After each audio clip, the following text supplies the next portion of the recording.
Hello, everybody, and welcome to Tombs of Scoria. How are you doing today, Nick? Doing all right. Excited to finally get this going. People have been asking me about it for so long, so it's always just been about finding the time in game to do it. But now we've got some time. Tomorrow's going to be really exciting, so I'm happy to fit it in now. Maybe make some discoveries that might help us along the way. Yeah. So, you know what you want to do. Well, actually, let's provide some context. The other characters have had a solo session thus far. I think all of them have. And this is time for Imric's, a little glimpse at what he does during his downtime. When we say, there's a week in town, we don't really know what's going down. So here's a glimpse at a week in town when no one else is around and what Imric is going to get up to. And you already have an idea of what it is that you want to do, don't you? Yeah, I've got a bunch of stuff. We've got maybe a bit more than a week. Have we not got a few weeks? I think we have in between. Yeah, I was speaking broadly and figuratively, but I think there's actually of course 2 weeks. Well, I've been meaning to go for ages. It's a point of pride for all up-and-coming wizards within Arcadia. You grow up, you're there, you're studying, you read magic spell. You look up into the sky and you see a large airship hovering overhead and think, wow, that could only be magic. And then your master wizard guy was like, yes, young Imric. That's the wizard airship. It flies all over Arcadia, and only the most powerful of wizards can ever visit it, you see. And you go, wow, that's so cool. I wonder what's up there. So, obviously, Imric's been getting steadily more powerful in a pretty short period of time here. And he is now more than capable of getting to the airship. In fact, could have got there a while ago, but just haven't found the time. He's a busy man. So, we've got 3 or 4 weeks. The other 2 are busy doing other things. Now might be a good time to visit the airship. And whilst we're up there, hoping maybe we can do a little bit of research on Glacier. Maybe, I don't know if they'll have anything there, but maybe they'll have something. Might be able to find someone who will trade me something for the robe of scintillating colors, which I can't use. And then I had a thought about, since I'm going to be wearing armor, maybe looking to get some scrolls and potions made for some of my low-level spell effects that you don't always want to take in your spell list, but nice to have. So, for example, things like fly would be a cool one to have in a potion. Not mirror image, because obviously I cast that every day anyway. Forget could be pretty cool. Locate landmark. Knock. Reveal doors. Spider climb. Charm person. Whole portal, any of these would be good to have in scroll form. There's some 3rd level spells as well. So I was thinking what I might do is when I get up there, see if I can't find out the components I need to make scrolls and potions. And then given the power of teleport and the fact that I'm a badass, I can probably go and collect a bunch of these things myself if I need to. If I have to kill a certain monster, I could probably just go and find one and kill it. We'll see about that. But yeah, there's a bunch of stuff. We might check in with Shelley. All sorts of things, Got stuff to do. It's been a long time since we've heard from Shelley Tulwick. I think, in my head canon, Imric's been writing letters to her as we've gone. Maybe I've not been mentioning it, but, I think we've kept in touch since that fateful evening at the Lord of Cronwick's palace. Our eyes locked across the dinner table. She fell asleep. I pretended to fall asleep while my brothers ransacked and robbed the place. It was a romantic moment. Well, shall we start with the airship and add Shelley Tulwick at the end if we have space, or do you want to start with Shelley? No. Let's do the airship first. So my question is, how am I going to get there? I think I've probably heard of other people teleporting to it. Now, I don't know how that works because it's moving. And we've struggled to teleport onto a ship before, so I'm not sure how that works. But I bet the Arxombar has been there. Yeah, finding it is going to be one of the problems because it's always on the move. It might stay in one place for a short period of time, but it's a mobile station. Yeah, exactly. So, So I think I'm going to go talk to Arxombar about it. I don't know if it's possible. I've always heard, you've got to make it there yourself the first time. That's the whole point. Time is short. Maybe Arxombar can teleport me there. Maybe.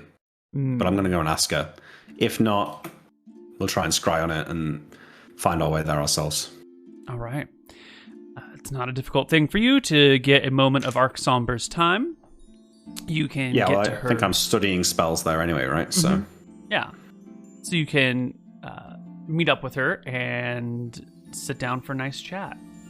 Yeah, so I think I'm probably already there. I'm probably studying one of the spells that I just learned in the last episode. So, what did I actually get? Advanced Illusion, maybe, or something like that. Low resistance. Mm-hmm. I'm working on my spells, and, I close the book, and I say this, what's her first name, by the way? I feel like I wouldn't call her Arxombar all the time. I mean, she calls me by my first name. It's a good point. Her name is... I was just looking at her sheet yesterday. Unless she's not a noble and she's just called Sombar and that's her first name. Jessica Sonbar. Okay, so close the book. Jess, I've been thinking with Anton and Tyrell away for a little while. Been meaning to go up there. The airship. Have you been there before? Of course I have. Haven't you? Have you not been? I just haven't found the time. Ever since I learned the fly spell, or the polymorph spell, I've just not found the time to go. I suppose that makes sense. Sometimes I forget you weren't always who you are today. It's been a long journey. Well, not... It's been a long journey in a short period of time. Exactly, yeah. I've advanced quite a way. Not quite up to your level yet, but getting there. I think I'd heard you mention in passing that you teleported up there. But how can that be possible if it's moving? She gives you the look of one wizard asking for another wizard's secrets. They say the first time you arrive, you have to get there on your own. I wouldn't want to spill any of the journey to you. It's a fascinating place. And if you go, let me be sure to remind you that it's an incredibly dangerous place, too. Dangerous how? The wraiths that guard it. Are you not familiar with the three of them? I heard something that the three wizards that made it are now dead and guard it. Is that what you mean? Are they wraiths?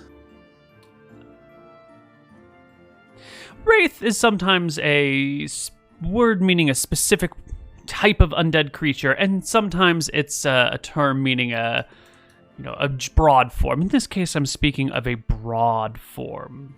There are three who guard it. A necromancer, a transmuter, and an abjurer, as far as I know. All three together made this, and in the process, they gave themselves up to be the managers of it. If you are there, it is neutral ground for all things. Even if you meet your mortal enemy, you should not act out. The wraiths will... She pauses and contemplates. The wraiths have no concern for worldly affairs. They care only for the airship, for it is a place of mutual study, for the furtherment of all magic across the land, of all people. No business is to be conducted there. No negotiations, no trade, no... No trade? Really? She gives you like a, certainly you can borrow someone's pen, and small things being traded back and forth is fine, but it's not a place to conduct outside affairs. It's not like a safe ground that you could come and organize a trade union between two different peoples. It's a shame. I was hoping to make a trade for those robes that we found in Solemn. You've seen them, right? The ones of many colors? Yes. Yeah. A buyer for these is hard to come by. I was hoping that this place may provide access to some wizards with means to trade. Is there a way I could go about it?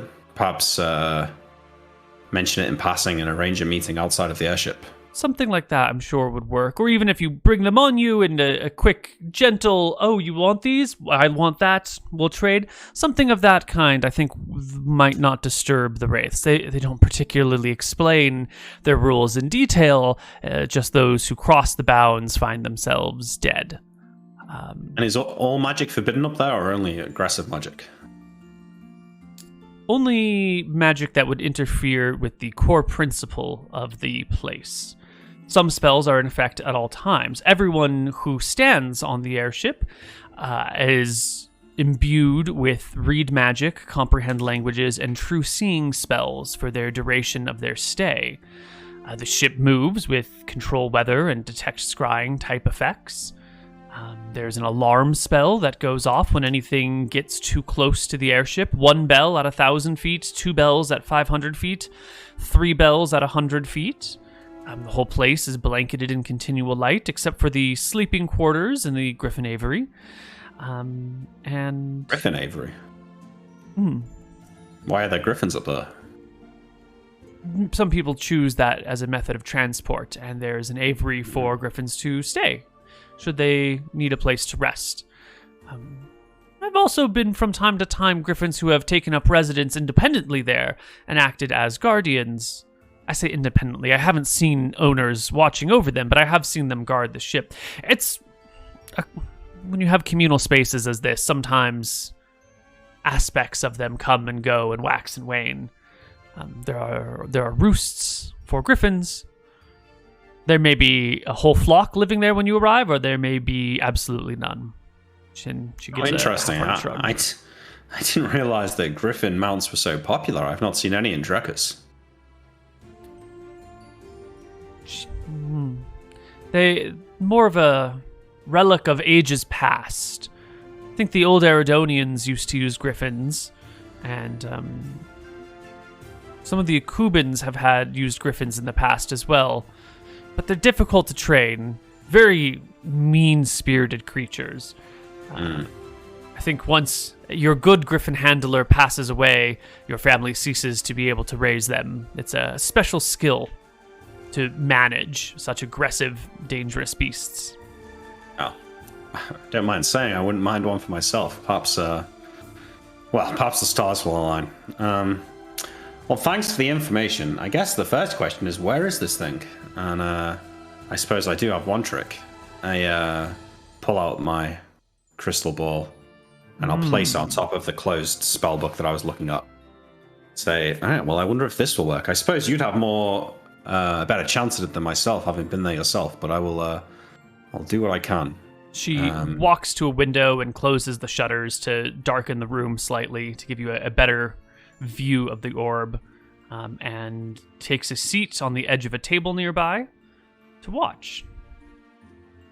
Okay, I will. I mean, I don't know, what would you say? I'm well informed of? Not slightly informed. I'm more than slightly informed. I would say, in the spirit of you doing things off screen, you would have heard much about it. You would have, in the process of researching spells, come across descriptions of it. Sambar has informed you a little bit of it right now. I would give you well informed. That's a 50% chance, I think. Yeah, I was just trying to find the table myself, but I'll take your word for it. All right, I'm going to go low.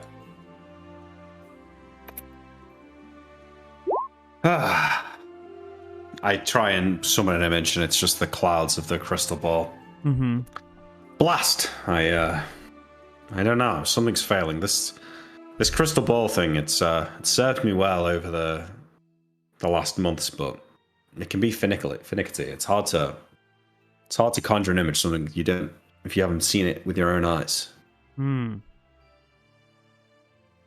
Well, I suppose I can just try again on the morrow. I don't suppose you would wish to command the ball for me to give me a shite, but that counts cheating? I'll find it eventually, Jessica. She considers... Oh, I think that is cheating. I wish I could help you, Imric, but there are some things we must do for ourselves. This is a rite of passage. You are perhaps a little older than one would expect for this rite of passage. Could understand how it would feel more of a burden than a a true, meaningful breakthrough as it was for me and will be for my apprentice and for all the others. But tradition is tradition. I understand some traditions are important, even if they don't make a lot of logical sense. They're important for the cohesion of the group as a whole. I'm glad you see it that way. Yeah, of course. I've become a lot wiser over these last couple of years. Not wise enough to wear these robes, though, I think to myself. I think to myself, not out loud, Saladin Keep in Glacier, is that count as slightly informed of? I'll try and scry on that, the idea of Saladin Keep in Glacier. Sure. Yeah, it doesn't work. Nope. You just get more clouds and water below. Yeah, okay. I'll put my crystal ball away and finish my day's study, I suppose. And say, as I'm leaving, right, this is, we finished studying for the day. I'm about to leave. And say, we was planning to be away for a while. I was taking a look at my my stock of components. And whilst I've managed to have almost limitless access to everything I needed, there is one spell that would be of great use to me that I very rarely come across the components I need. It's for the Cat's Grace spell. The Whiskers of an Elven Cat. I have a handful that I took from the muzzle of a elven cat myself. Quite the dangerous thing to try and do. But I was wondering, do you have any contacts in the city or elsewhere where I could find a more regular supply of this? I'd like to begin casting it regularly since it lasts for a long time, but as it is right now, I'm hoarding them because I don't know when they might be needed. There were rumors of an elven cat lurking around Bergshire in the last couple years, seen from time to time, but wild and on its own. Elven cat's able to shape change slightly at will. It's quite easy to pass for a regular cat or to hide altogether. Might be too difficult to go chasing around looking for one. Consider even if I could kill it, one, is this morally a good idea to do, and two, it's still limited supply. How many whiskers does one cat hold? 50 or 60? I suppose that would be a good amount. Elven cats are few and far between, especially outside their homelands. I think the people you had best be talking to are quite a bit older than I. The elves, I've asked them in the past. They've given me a handful. This is where I got them in the first place. But I don't think they were particularly happy about it. And I doubt they'd be willing to give me a supply enough to cast the spell regularly. I do have one idea, though, and this is a crazy idea. I wonder what would happen if I were to polymorph myself into an elven cat and let you pluck a few whiskers. Do you think they would maintain existence even after you shape changed back? I don't think I'll need the spell today if you'd like to try. Promise just not to pet me too much. I think that's a temptation I can manage to refuse. Okay. Before I leave then. She gives a call for her assistant to join them in the room. Oh, yeah? Yeah. Just in case she gets tempted. I begin saying the arcane words. I believe polymorph self is only verbal, so I will speak the arcane words and cast polymorph and turn into an elven cat. And soon you indeed are an elven cat, I think. There's no limit, right? You could polymorph yourself into any creature. There's no... Has to be no larger than a rhino, no smaller than a wren. No larger than a rhino, no smaller than a wren. Polymorph. But I'm pretty sure an elven cat isn't bigger than a rhino. It is definitely not bigger than a rhino. Yeah. Locomotion, breathing, no system shock is required. The spell does not give the new form's other abilities, so you can't do any of the shape changing. No. But you do appear as a house cat of elven make and style. So I think when I saw the elven cat last time, it was like mountain lion sized. But I always imagine them to be house cat sized, and maybe they They shape shift can between the two. change back and forth at will. Yeah. Yes. So, expecting to be a giant mountain lion, you are somewhat disappointed, it seems, as you appear as a local Small. house cat. That's fine. Yes. Here's the elven cat picture. Yes, yeah, I've seen it myself. Mhm. It's the same picture in my book. Which is to be expected, I suppose. I suppose, yeah, it is the same book. I think yours might be slightly different. Is yours the white one? It is. MrMouton had a different one, I think. There's a black cover and a white cover. One of them is the revised and one of them is the unrevised. This is the unrevised Monstrous Manual. I have no idea if there's any technical differences. I think it might just be like one was printed in 87 and one was printed in 93 sort of thing. Yeah. They should fix the monster summoning tables. God, it still annoys me how bad that spell is. Such a cool spell as well. It's such a classic wizard thing, and it's just rubbish. Yeah. Yeah. All right, so, I steal myself as Oxombar or her apprentice. Guys, to pluck a few whiskers. This is going to be quite painful, actually. Yeah. A large, massive hand, bigger than your face, reaches down and grabs some of the most sensitive and delicate hairs on your face, the ones that let you locate things around you, know whether you can fit inside of something, that sort of pick up the airwaves. The vibrations of these things give you all sorts of sensory information. So as Arc Somber comes up and grabs 3 of them at once and he rips them out of your face, it's incredibly painful. There's no... used a dagger, though. She ripped him out by the follicles. Yeah. And then she holds them up in the air and watches as they just fade from existence. That's a shame.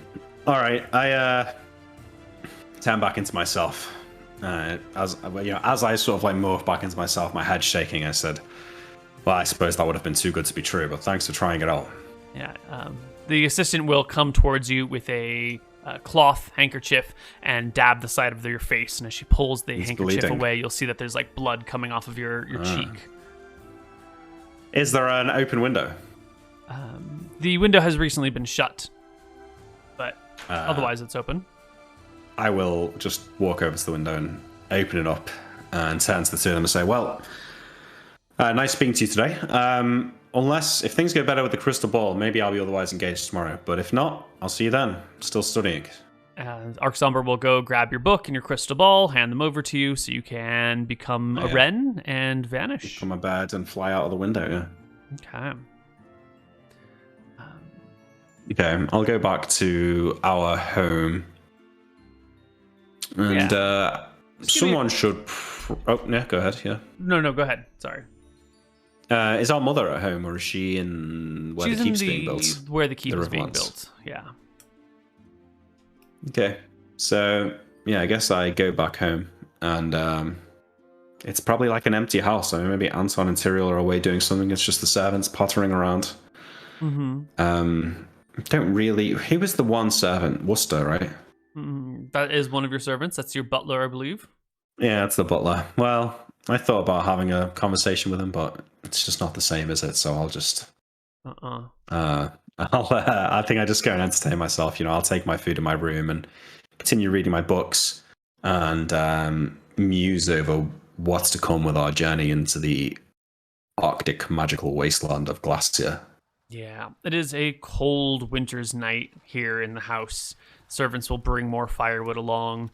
You're just above the freezing point, and what little rain comes down has like that sound of cold rain hitting on your rooftops.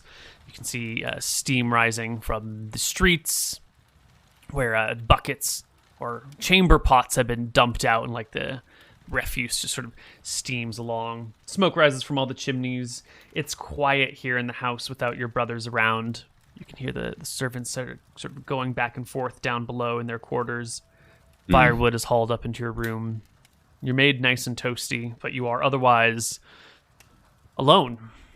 Even the higher level warriors who are here to guard your house are here to marshal your troops aren't around. They must be out with your brothers performing some labor or doing some sort of training or on an overnight trip. Yeah. You've got enough people here to, keep the place secure, but the majority of folks are gone. Is there anything that you would like to do alone at your home, or should we just do a bunch of rolls to see how long it takes you to get to the airship? Yeah, well, I'm trying to think, but what I need to do in town. And I don't really think there is that much that I need to do in town or on my own, really. I don't really have any sort of meaningful relationships with any NPCs outside of Oxombar and the Queen and Clertus and that. I guess in the past, on a night like tonight, with no one around and no responsibility to tend to, Himric would probably have gone to a bar, or at least been drinking something. He thinks about... In fact, I think, okay, so he gets home, he sits down, he's looking at his spell books and something, and he's not really making any progress, and really, he's been studying all day, so his kind of mind's a bit blank, and he'll shut the spell book and think to himself, I wonder what, Johnny Boy and Sally, the lady that we knew when we were kids, I wonder what they're all up to these days. His old group of friends, really, that he probably used to hang around with all the time and hasn't seen them in a while. And I think he starts to get up and maybe he takes off his robes and opens a dusty closet and, pulls a couple of outfits out and lays them on the bed, and they're all dusty and moth ridden and kind of all a bit fucked up.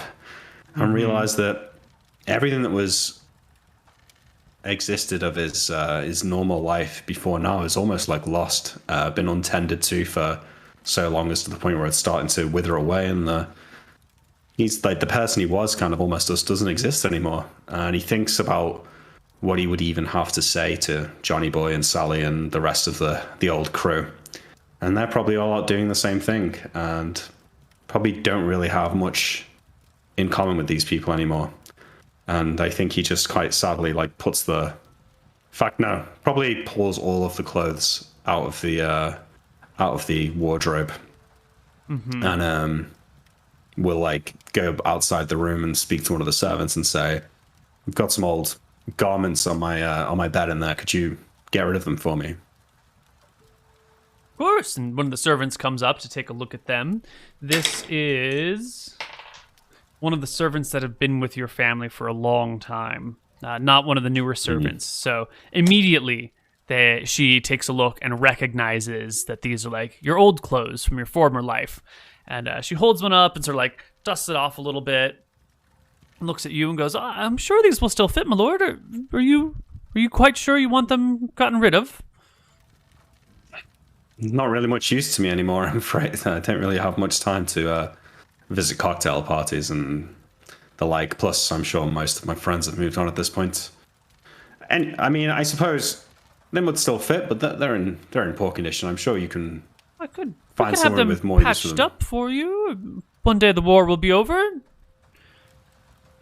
Perhaps see if any of the other staff around the house would make use of them. I don't need them. Very quickly, she folds them up and hurries out of the room, shutting the door politely as she backs out, leaving you alone with your thoughts and your memories. I go back to my room. I sit on the bed. The wardrobe's still open. It's empty now. And he looks... I guess he's probably I'm trying to think what Imric wears under his robe. It's probably just a basic shirt and some pants, I guess, with the robe on top. So he sat there in what's essentially undergarments, I guess, a little bit. And he looks to his empty wardrobe. He looks to the robe of dimensional pockets or whatever it's called. And what was it called? Robe of the Dimensionalist on the bed. And he sighs, and he stands up and goes to the robe and puts it back on. And at the end of the room by the door is Whirlwind, is leaned up against one of the walls, and he'll go and grab it and bring it with him onto the bed and sort of sit with it with his hand on it and think to himself, "I guess outside of my family, you're my only real friend at this point. Maybe Oxombar, I suppose."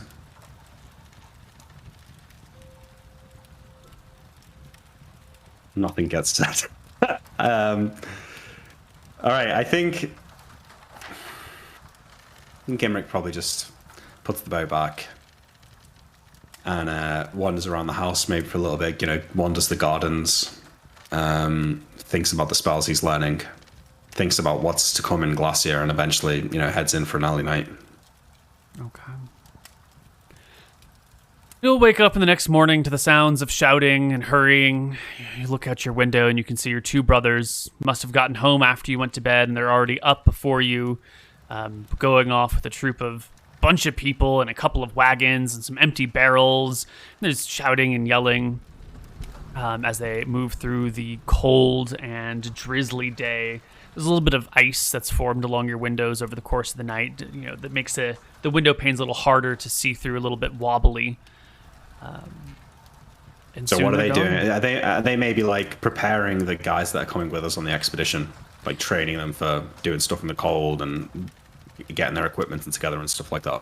Yeah. If you look from the window for a moment, it looks like they're trying to estimate the amount of gear that will fit on a sled after having discussed sled mechanics, and they're trying to sort out how one would pack these things, how much stuff that you could put on one, doing estimates of people and gear, and it's just boring stuff. Yeah, it's boring bitch work that you could send a servant to do, but they're insisting on doing it, and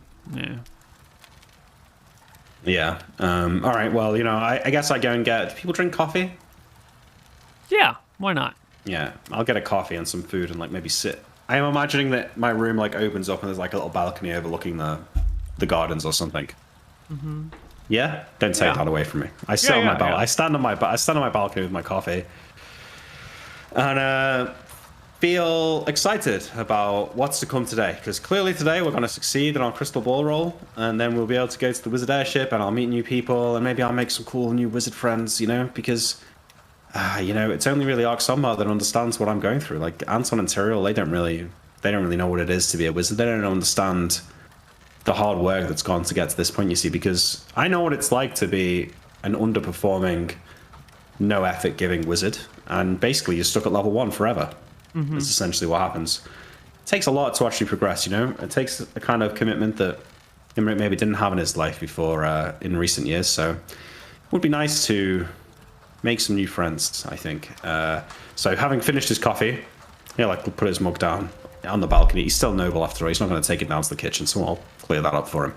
Mm-hmm. And I'll go to my writing desk and sit down and pull out the crystal ball. And, try and conjure the airship again. Okay. Give me another roll. All right. Come on! Oh, for fuck's sake. So close.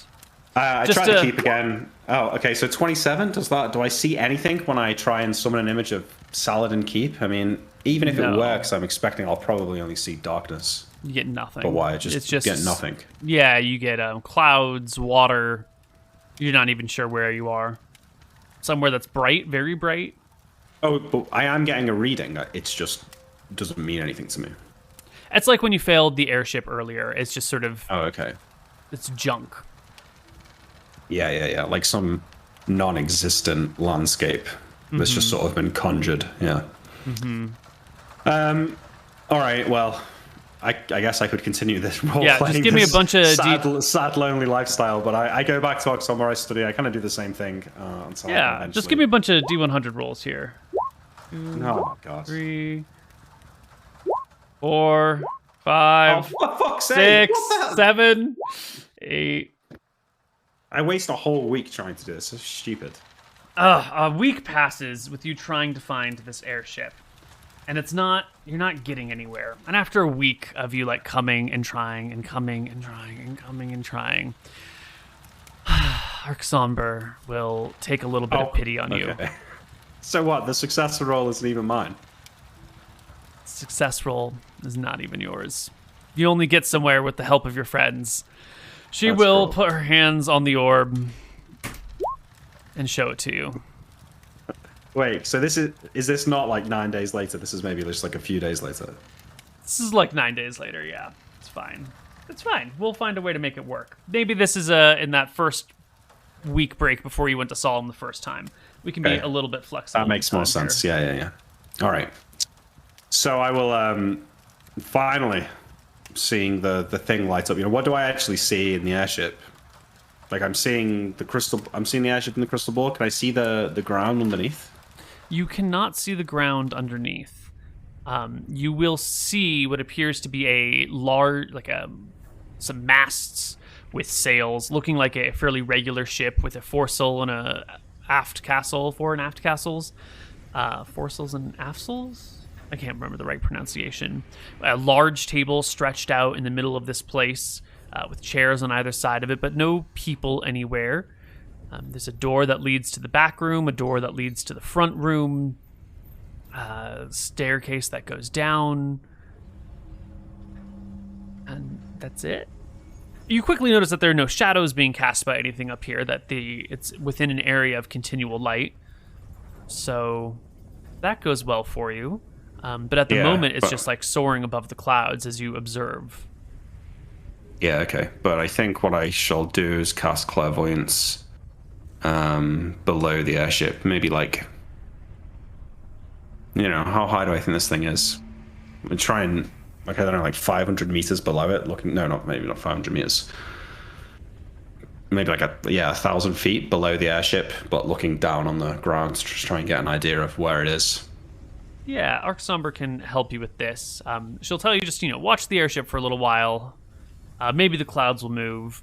And you guys watch for a little while, and the clouds stay, and they stay, and they stay. And then she helps readjust the sensor so it points, horizontally across. And you can see the peak of a singular mountain rising above the clouds here. And it looks sort of familiar.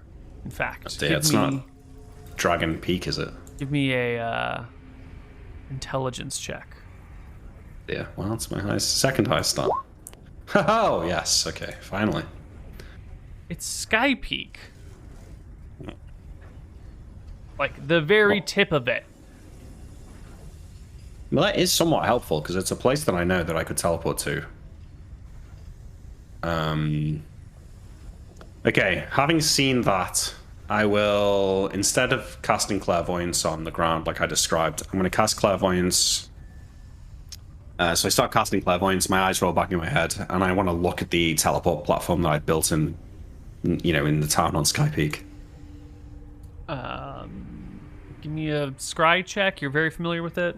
No, it's clairvoyance, so I don't need it. Oh, clairvoyance. But yeah, it's gone. It's destroyed. Yeah. So, fuck. Well, I need to teleport over there.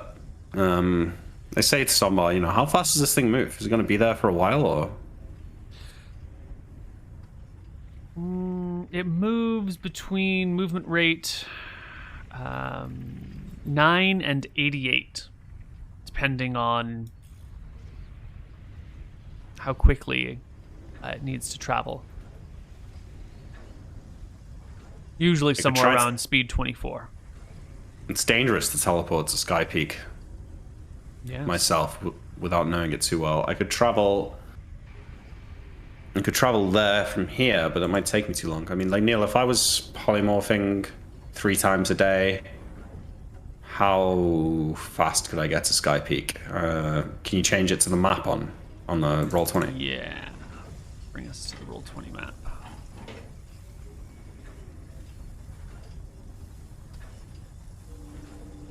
So I could go to I could teleport. I could use the amulet. And Sky Peak is like 90 miles away. Okay, I actually think I can get there in 3 castings of polymorph. We said that I could go 67 miles per casting. So I've got 2 castings today. So I should be able to get there today. So happy that will... Why is there a picture of a cat here? I don't know. I was about to ask. Who drew the cat? Don't know. It's probably MrMouton. I mean, he's in game right now, so it must be him. Yeah. All right. I say to Oxama, thanks for the help. I think if I go now, I can catch it. Au revoir. I will grip my amulet and teleport to the Giant's Cave.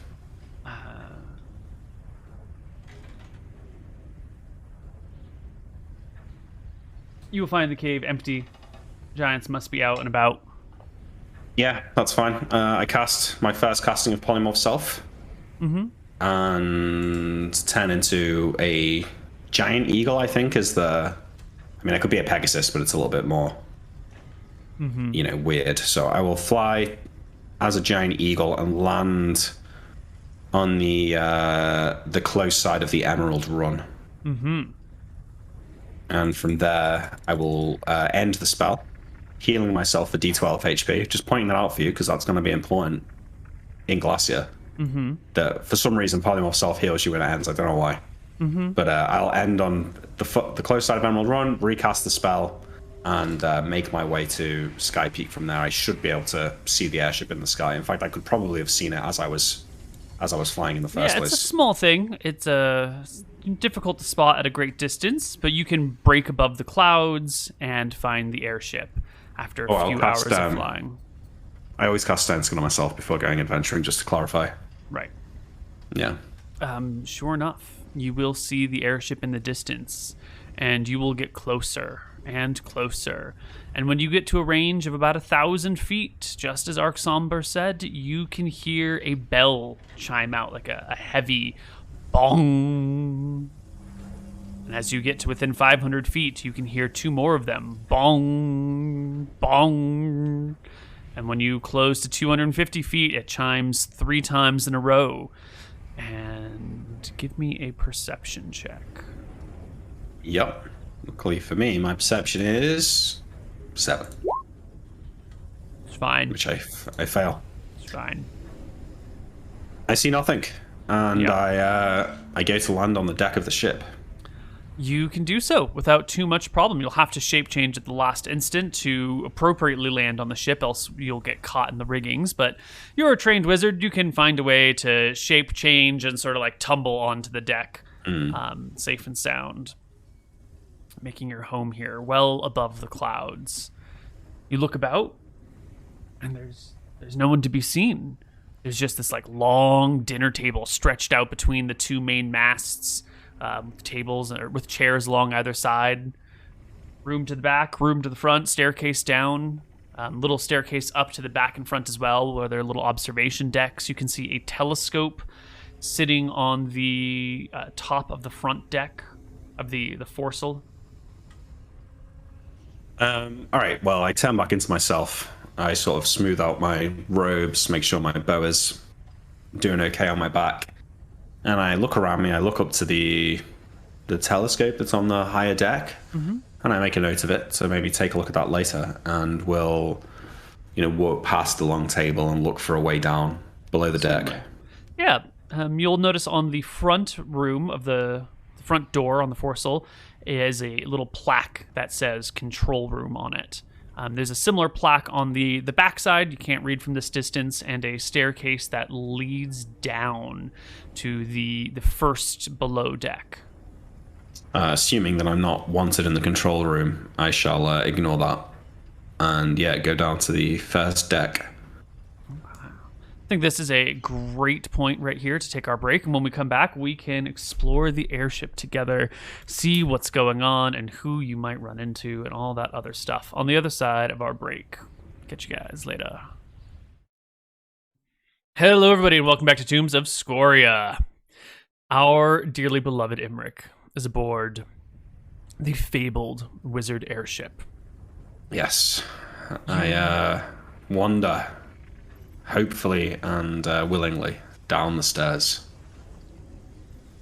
Mm-hmm. Sorry, I could have dragged that one out a bit longer. You head down into the stairs to find a very comfortable common space. There's another staircase that heads down even further. But in this room, this large space, there's comfortable chairs, there's table for study, there's like a little fireplace that has some logs burning in it, but you didn't see a chimney outside, you didn't see any stonework outside, probably some wizard bullshit. Magical fire. Cool. And there's a set of doors, or a single door, I should say, at the back of the room, in the middle of it, like it would open into a hallway that would open into like the back half of the airship. Is there anyone else in here? No, it's completely empty. and it's nice and tidy. On All the right, table, well, sorry, go ahead. I was just gonna say, on the table are like inkwells and pens, or quills, and some ponds and paperweights, and the things that you might use as a studying area. There's a magnifying glass. There's the tools that a wizard would need to study, minus the books or the wizards. So, continuing my lonely adventure, I was expecting there to be people down here. I stopped walking.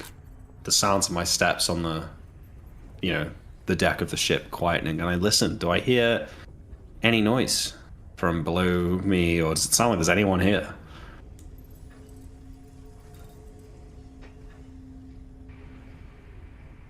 You can just hear the wind blowing past. I reach a hand over my shoulder and touch the bow and say, I guess it's just you and me, out loud. And continue walking through the room, past the cozy seating areas to the next set of doors, I think. Yeah, Looking for a library, I guess. You open the doors and walk through them. There's a hallway that leads to a section with lots of doors coming off of it. And you can count 12 additional rooms. And they're all very closely pressed together. This looks very much like in-room sized buildings. There must be just like a bed in each of these, maybe a small table. This area back here is very poorly lit. This hallway has like a single magic lantern hanging in the middle of it. It forms sort of like a T shape where you walk down, and then there's rooms on either side, and then there's like an across, and then there's rooms on either side there. And this little magical lantern barely lights this area, enough that you can see by, but it's obvious that each of these rooms is dark on the inside, while the rest of the place is magically lit. Yeah, so I assume these are like sleeping rooms or private rooms for study. I maybe poke my head in one or two of them. Yeah, give me a perception check real quick as you observe this zone. Perception. 20? Yeah. You look around a little bit. You open a room or two, poke your head in. They're all empty. Small, single, I guess you'd call them twin beds with a little table next to them. No chair. A small, foot locker at the end and a little chamber pot. That's pretty much it. All right, I mean, I guess this is where I'll be sleeping later, but I keep walking. I walk through this corridor into the next room, hoping to find someone. Mm-hmm. You can search the back section here and find nothing else. Head back across the comfortable living space, down the stairs, into what appears to be some sort of laboratory. There are vials and beakers and burners and things that you might use to create fire, chemical reagents of all sorts and kinds. You get the distinct impression that this stuff lives on the ship and you're not supposed to take it away. Yeah. And yeah, it's pretty empty here. You step through this into what is a kitchen, not a kitchen, an herb garden. There's sort of like a large middle section here with plants on one side and other plants on the other side and other plants in the middle of various things you've never seen before. Brightly colored plants, some plants that are black with white stripes through them. There are automatic watering systems set up that are essentially just like pots of water with a little string that comes out of the pot of water into the potted plant below, and using capillary mechanics, this little string will slowly supply water to the other little plants. So you could set up a little garden and then leave it, and it would sort of self-regulate until the feeder water bins run out. I check the water bins. Do they look like they're drying up, or do they look like they may have been filled recently? Very freshly filled. Okay, so I assume there must be someone here. There's one more door all the way at the back of this. Walk through the laboratory, run my hands through some of the herbs. One of them snaps at you. Oh shit! Okay. AC 10 without dex. I mean, you have magic robes on though, right? I've got a bunch of magic armor. Yeah, so it takes a 21. Yeah, so the little plant snaps on your hand, and you can snatch it away before you take any damage or sustain anything of significance. Interesting. Okay. I mean, yeah, I walk through the herb garden, down the next set of stairs or to the next room. To the next room beyond, you open it, and there is a kitchen with a single woman in it who turns to look over you over her shoulder and gives you a bit of a wave. Hello. Ah, hello. Ah, I was starting to think that there was no one else here. I take a step forward and offer a hand. My name's McGarry. She turns and her head tilts to the side for a moment, and she regards the hand that you stretch out to her, and she does like the looking you up and down and checking you out, like, just a quick assessment of who you are. And as you begin to withdraw your hand, she reaches out her own. Okay. I am Dianthe. It's nice to meet you. Dianthe. Yes, it's good to meet you. Where are you? Where do you hail from? Sorry, are we not meant to talk about our lives outside? It's my first time here. I prefer to keep my business private, if you don't mind. I understand. Say, is there a library in this place? Maybe someone who can help me find something? Top deck, across from the control room on the back side of the ship. You get the books there and you bring them down to the first deck below for research or study. There's no rooms in the library to read, or no tables. Is there other people here, or is it just the two of us? The five of us. Two of us, and the people who made it. The wraiths. And their 9 wraith assistants, yes. There's no other living people visiting? We're the only 2 souls aboard, as far as I know. I'm surprised. I would have thought this place would be a hub of activity. I was hoping to meet some new people. But I suppose you're more than pleasant enough. It's nice of you to say. What brings you here, Imric McGarry? Well, my name is well known back at home, but perhaps you've not heard of our quest. But I look over my shoulder and say, I'm here to do research. I think. I hear Tyrael in my head scolding me for giving away too much information, and say, I'm planning a trip. I was hoping to just do a bit of research before setting off. Well, this is a safe place. Your research is just as important here as is mine. Right now, I am researching how best to make this. And she'll flip the flying pan, and 2 pieces of flatbread with some sort of cheesy substance in between comes tossing and turning and landing on the other side with a hot sizzle. She grabs a salt shaker and dashes a bit across the top. Would you like to find out if it's any good? Sure, yeah. I say, I've had this before. Did you butter the flatbread directly, or did you put the butter in the pan?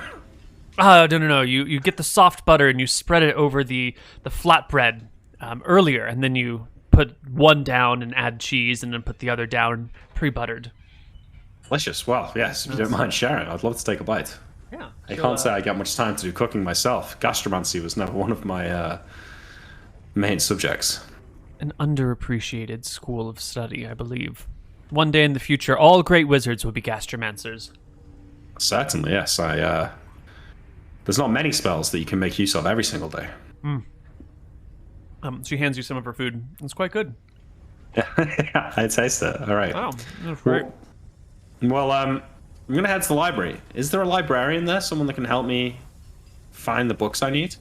She shakes her head. No, but it's not that large. You'll find your way around as needed. It's well organized.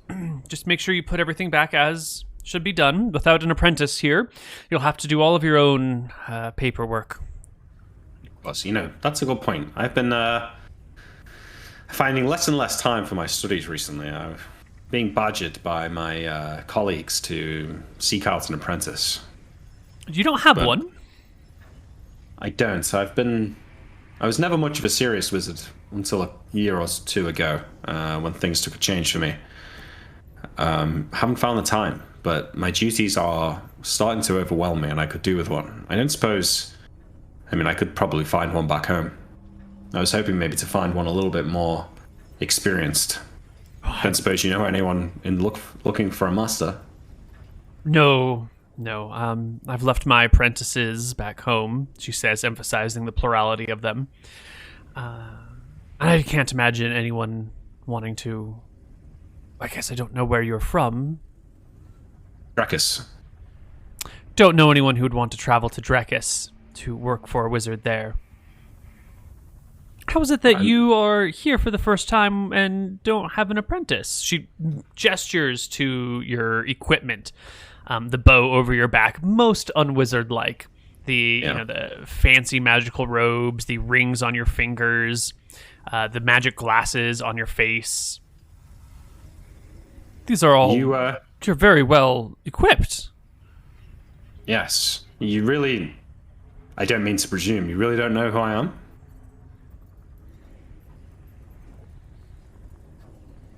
I have heard the name before, but we've never met. No. My brothers and I, we are nephews of the Queen in Drekis. We are working to take down the great beast that threatens all of Arcadia, but particularly our homeland.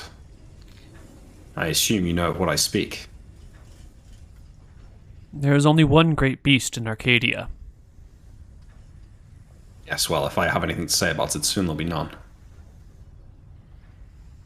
Hence the very monstrous task before you.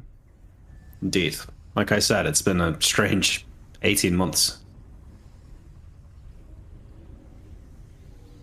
Well, I don't mean to pry into your business, so I won't ask any more questions. My older brother wouldn't have it anyway. He says my lips are too loose. Well, what about the people of Mystria? Are you just out for Scoria? Are you not also seeking conquest? Well, our task is to kill Scoria. And what happens after that, it's not really my business. It's up to the Queen and the generals. I assume that the war will continue, though. But, well, depends what happens. If things fall favorably, perhaps I can have a more direct hand in making sure that the people of Mystria don't suffer once this is over as much as they had in the past. But it remains to be seen. She raises an eyebrow at this. Oh? You think they deserve peace? After everything that they've done? Well, if they're willing to bend the knee to a new lord, I see no reason why they should continue to suffer. They're men and women just like us. Well, maybe not just like us, I say with a wry smile. She munches her food a little bit. You're not from Mystria, are you? That would be very awkward indeed. If you don't mind, I'd like to keep my personal business quite personal. I find the more renown our kind have, the more of a target they are for enemies. I find that it's easiest to go about my business if I keep a low profile and not engage with others. I hope this is not unpleasant for you. It's probably wise. I felt the blade of more than one dagger attempting to stab me in the back whilst I walked through the streets of my hometown. I don't suppose my fame has done me much favors in that regard. Assassins after the great Imric McGarry? My. I know. Well, they weren't successful, as you can see. Well, as you said, the library's upstairs. I must get on to my next research project. She motions to a pot of water that is slowly boiling. Looks like it's going to be good. Say, I don't know what you're doing tonight, but once this is all over, if you fancy a drink or to eat together or whatever, since there's no one else here, I'll probably be in the library. There's no sitting room in the library, but I might find you in the common room sometime. Yes, that's what I meant. Well, I'll be here for a few days either way, so it's nice to meet you. I as well. Good day, Imric. Yeah, I don't have her name right, so I will just I give her a nod and we'll walk out of the kitchen realizing my mistake and head back. Have I explored the whole of this section now? Yeah, you've walked all over the place. There is one more ladder that heads downstairs, but a quick peek down the ladder lets you know that this is the Griffin Aviary. There's like a hallway that runs down the middle with small rooms on either side where you could put griffins. All right, I'm actually going to check out the Griffin Aviary. I head down there. Yeah, each room is maybe 10 feet wide, and there's, I think, 6 on either side of the ship. So room for 12 griffins total. Poking into each of there's like a little hatch that you would open to get into the griffin room, and then there's like a lever next to the hatch, and you can do a little bit of experimentation to see that the lever opens like a porthole on the side of the ship large enough for a griffin to hop out of, and then you can close it again and to seal it off so there's not just like too much wind blowing in, too much noise. Any griffins here? No griffins here, but there's plenty of hay stacked around to give them something soft to sit upon. Barrels of water, some feed, if necessary.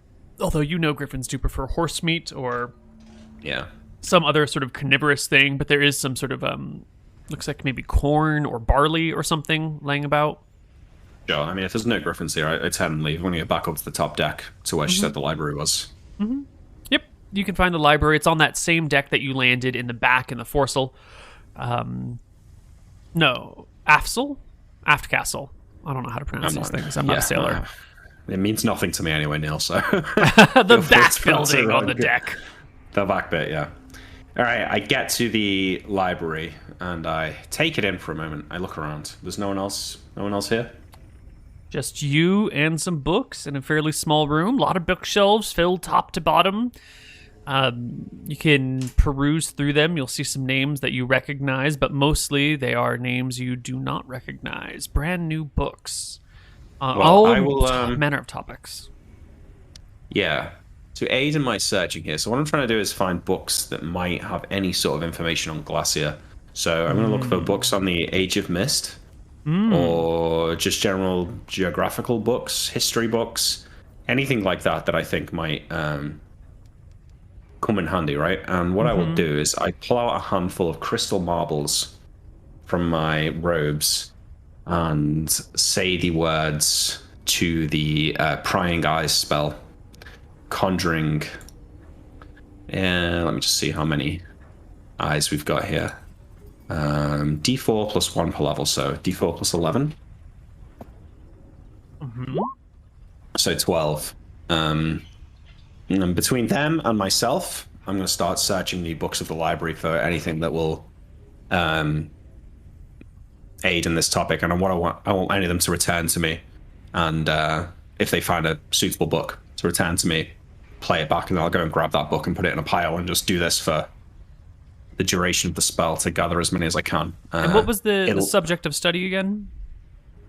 Anything on the Age of Mist, anything on just history, anything on geography, anything on the Frost Ranges of Iowan, if that comes up. You know, anything that So might what about have a book information on called Glacier. Armor of the Ages, A Guide to Identifying Magical Armor? That might cover the Age of Mist, but it would be covering specifically like the armors of that age. Was that something that would be of interest to you? Yeah, I'm going to pull out everything that I think's of interest, even if it's only vaguely. Okay. But if it's like, if it's literally like, you know, a large portion of the library, then obviously I'll filter it down a little bit.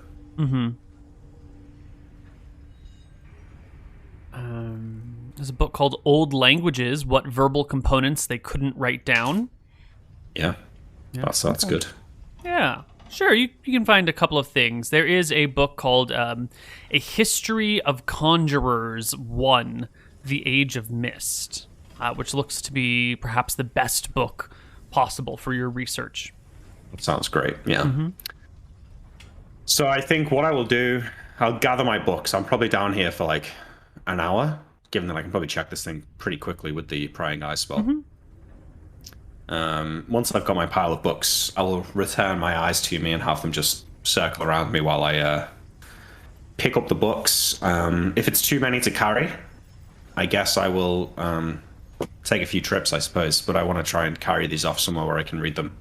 Yeah, you can cart them down to the floor below, crossing the deck, going down the stairs, plopping them on one of these big tables with a comfy chair nearby, and begin to pore over the books, searching for information of the Lost Age, specifically of Glacia, the fabled, mythical, magic-run kingdom near the top of the world that self-destructed. Yeah, and I will pick the best books myself to peruse, but I will also... right, tell me, is it possible for me to use the prying eyes to read the books, to scan the books quickly, right? Because they can read things and then they can play it back to me at 10 times speed. So if they find any useful information, they could return to me. I could play it back and at least then get an idea, oh yeah, that's worth checking out, and check it out myself. Now, I'd probably have to turn the pages for them myself. Mm-hmm. But I think I could probably do that. If I had some unseen servants, it'd be better. I could have them turning pages while I read a book. It'd be sick. Yeah, the small apple. I can see 120 feet in all direction. Subject to illusions, darkness, fog, any other factors that would... I can see normal human would be ability. One around.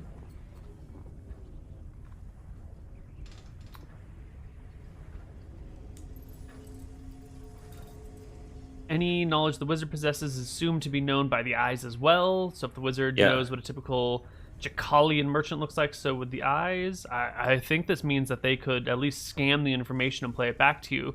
I doubt you could comprehend an hour's worth of information in 1 minute, but it could give you at least like a point of reference to start your research. It's a great idea. Brilliant idea, actually. It's great, isn't it? It's cool thematically as well, like all these little eyes. Be so much better if I had unseen servants to turn the pages as well. That would be really... Oh, it'd be great. You just go take a nap and let your eyes do their thing, and you wake up later. Yeah. All right, so I do that. I take note to myself of the fact that I know that Glacia is just what the Frost Rangers call it. So it's probably got some other name. So I'm going to be looking for reference to, you know, the kingdom to the north of the Solemn Continent, essentially. Because I know it's not going to be called Glacia. It's going to be called something else. Anything that references, you know, like, an empire of wizards or whatever. The Frost Rangers have given me some sort of vague information that it was this, like, massively magical kingdom where there was too much magic and it caused its downfall. So, yeah, I'm going to spend the day doing this. My eyes will last for the next 11 hours, so I can spend 11 hours here pouring through all these books.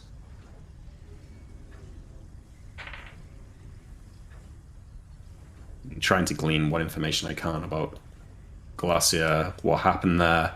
If I can get any indication of town names or anything like that.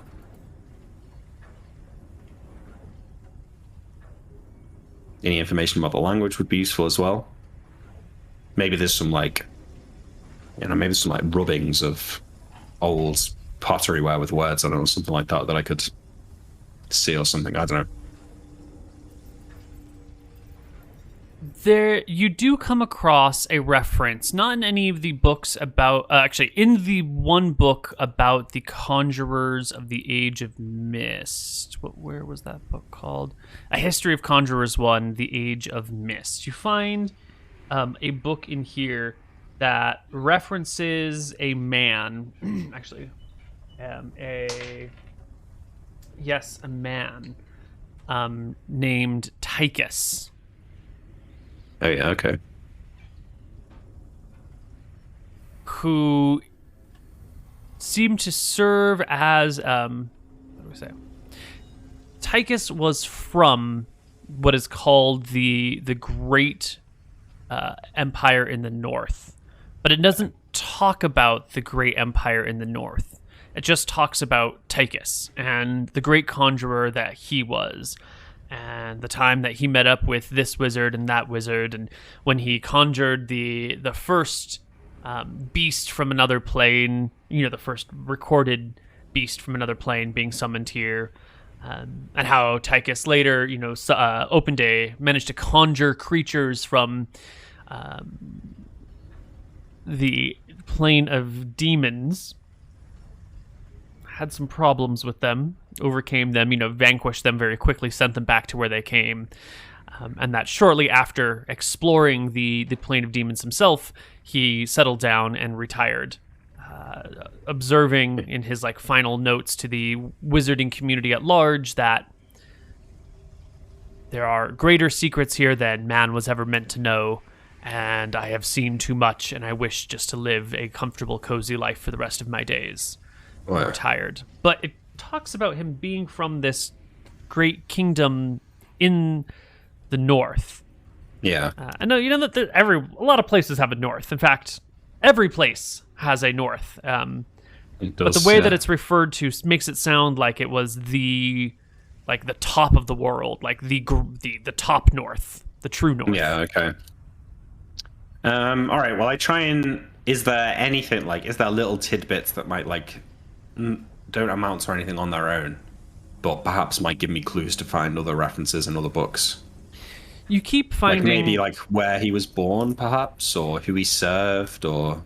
So the book about History of Conjurers 1, The Age of Mist, mentions repeatedly in the book over and over and over again as a constant reminder that the reason it's called The Age of Mist is that this was the time before people bothered to chronicle anything. And so everything that's known about the Age of Mist was oral tradition that was written down during the Age of Heroes. And so the amount of information that's available about that specific first era of the world is just minuscule. It's like finding ancient Sumerian writing. It's there, but there's really not that much of it. It's actually worse than that because they did write things down. It's like finding writings from Lucy back in Ethiopia. Yeah, okay. Well, what about, tell me if I find more information. I spend all day looking through these books. Do I ever find, a map of the world? A whole map. Not just a map of Arcadia or a map of Solomon, but, a map of the world with the Dardanelles and Solomon, potentially Glacier on it as well. Inconveniently for you, conveniently for me, there is no map of the world here. It's not really convenient, Neil, when you just make it up yourself. It's very convenient that I rolled a die. Yeah, didn't you? Okay, you rolled a die. I rolled a die. Yeah. It's very convenient. All right, well, I don't know. I spend the day looking through all these books. I'm scouring the library for information. If I don't find anything, then I shall pursue other avenues, but I will at least dedicate this day to it. Give me one full intelligence check. Okay. Your eyes will return to you other things about the Age of Mist, things that you can find here and there. A few wizards are mentioned. There's a man named Drexel that is written about, some sort of great archlich, the first most powerful mage of the world, the first great mage, and the things that he did during the early days of the world and how they filtered down ever since. Is there a lot written about this guy? Is there a lot written about this guy? There's a little written about him. He's mentioned in sort of the same way that one might mention the Pope, where the Pope is just such an obvious reference that you don't need to talk about the Pope. You can be like, oh, and the Pope said blah, blah, blah, and did blah, blah, blah. And you don't need any reference on who the Pope was because it's just it's a thing that we all know about. They talk about Drexel a little bit, but they don't talk too much about his deeds. The impression you get from the writing is you should already know this person, famous enough in history that I don't need to recount their deeds for them. I suppose I do then, right? Know some about him. You would know some about this. Yeah. You would know very little. You've heard the name once or twice in reference to a great and powerful, very evil wizard, not indistinguishable, but indefinite, obvious bad guy wizard. Drexel's the man who works for Malchus and comes in the night and steals the dreams of children. That's an overblown thing, but he did work with nightmares. He was sort of an arch lich whose life continued on for age after age after age after age. Something about him being close with Malchus. And then the rest of it's sort of kind of lost. Okay. You will... Let's see, God, what'd you roll? You roll an 18, natural 4. It's terrible. Bad die rolls today, dude. Wow, what's new? Yeah.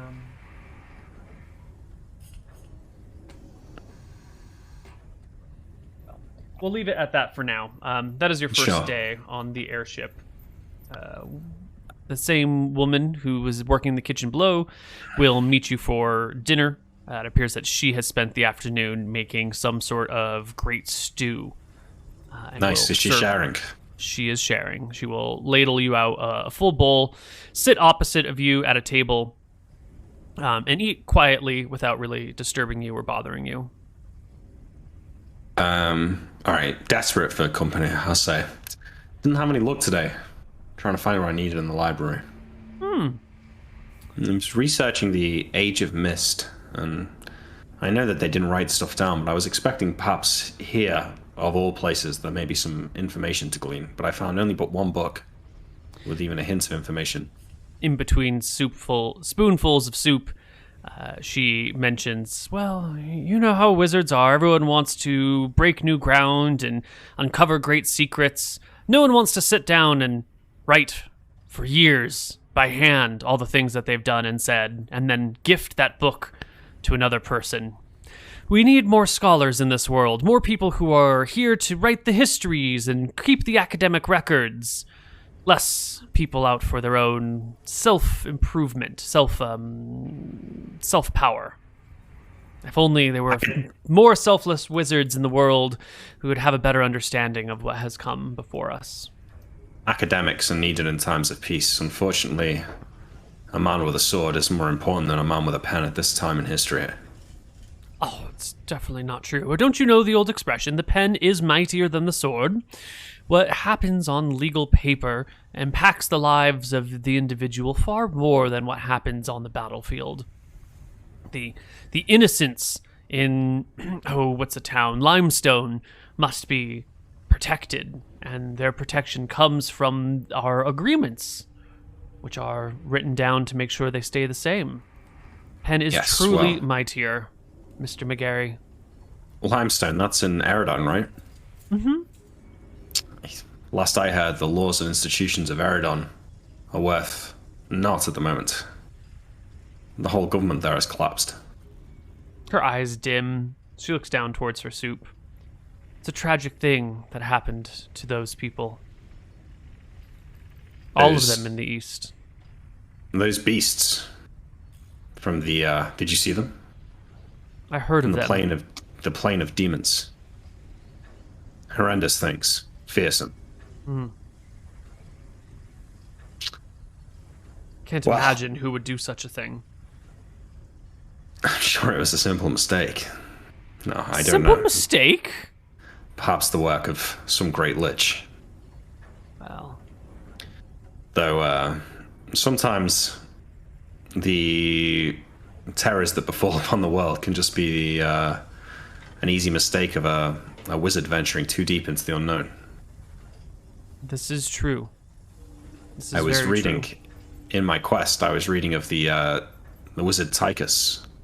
Have you heard of him? From the Empire in the North, in the Age of Mist. I've known the name, but I can't remember anything about him. One of the first wizards to conjure beasts from another plane, took some from the second plane, and then ventured there himself. Upon his return, he immediately retired, for he had seen too much terror, if you believe it, as he wrote it. I get that feeling myself. I've seen too much of this world already. I've seen too much suffering, too much pain. That's why I'm here, trying to find a way to ease the lives of the people in this world. Quietly, from the sidelines, without attracting too much attention, of course. But it would be nice if things weren't so hard. It'd be nice if life wasn't so terrible. Yes, well, things seem to be getting worse at the moment, but with any luck, within a year or two, things will be looking brighter. I've heard that the plague that spreads across Eridon has been contained in Heatstrike. Wow. Yeah, things were getting better for me and mine. They were on the up and up. Yeah, things were improving. Where? Well, then, you know. Wars and soldiers and dragons and flying wizards. this can I tell by her accent where she's from, or at least have There an is idea? a comprehend languages spell across the board. Everyone is speaking probably their own in separate language, but it's just magically accent, translating. Does she not have an accent, or it's No, somehow smooths magically it out? translating. Yeah, because you're probably Okay. speaking Dracissian, and she's probably speaking Eridonian, or Akuban, or Mystrian, or Elven, or Matavan, or something like that. Maybe even Dracissian herself. But the automatic translation gives you accentless conversation.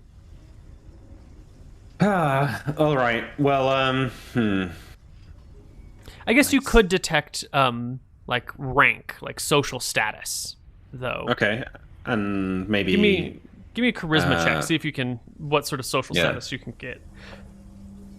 I know that there's not much difference in race in Arcadia, but perhaps in the Dardennes or in Solemn, people might look slightly different Yeah, as well. You said charisma, right? charisma, please. Another 18. So Yeah.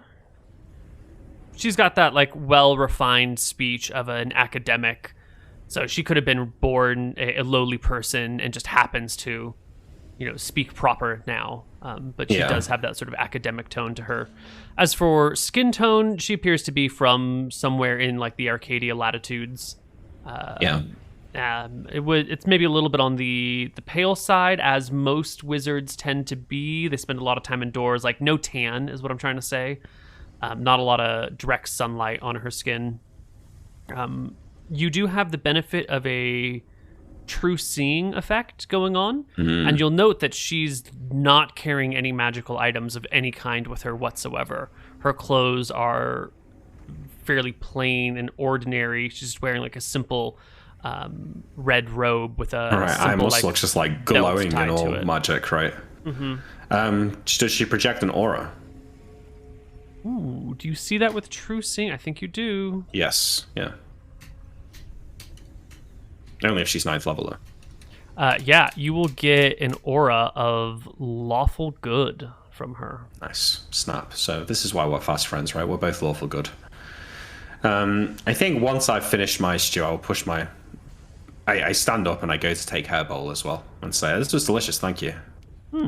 Thank you. And I'll take the bowls to the kitchen and sit back down and I say, I know we're not really meant to be discussing outside business here.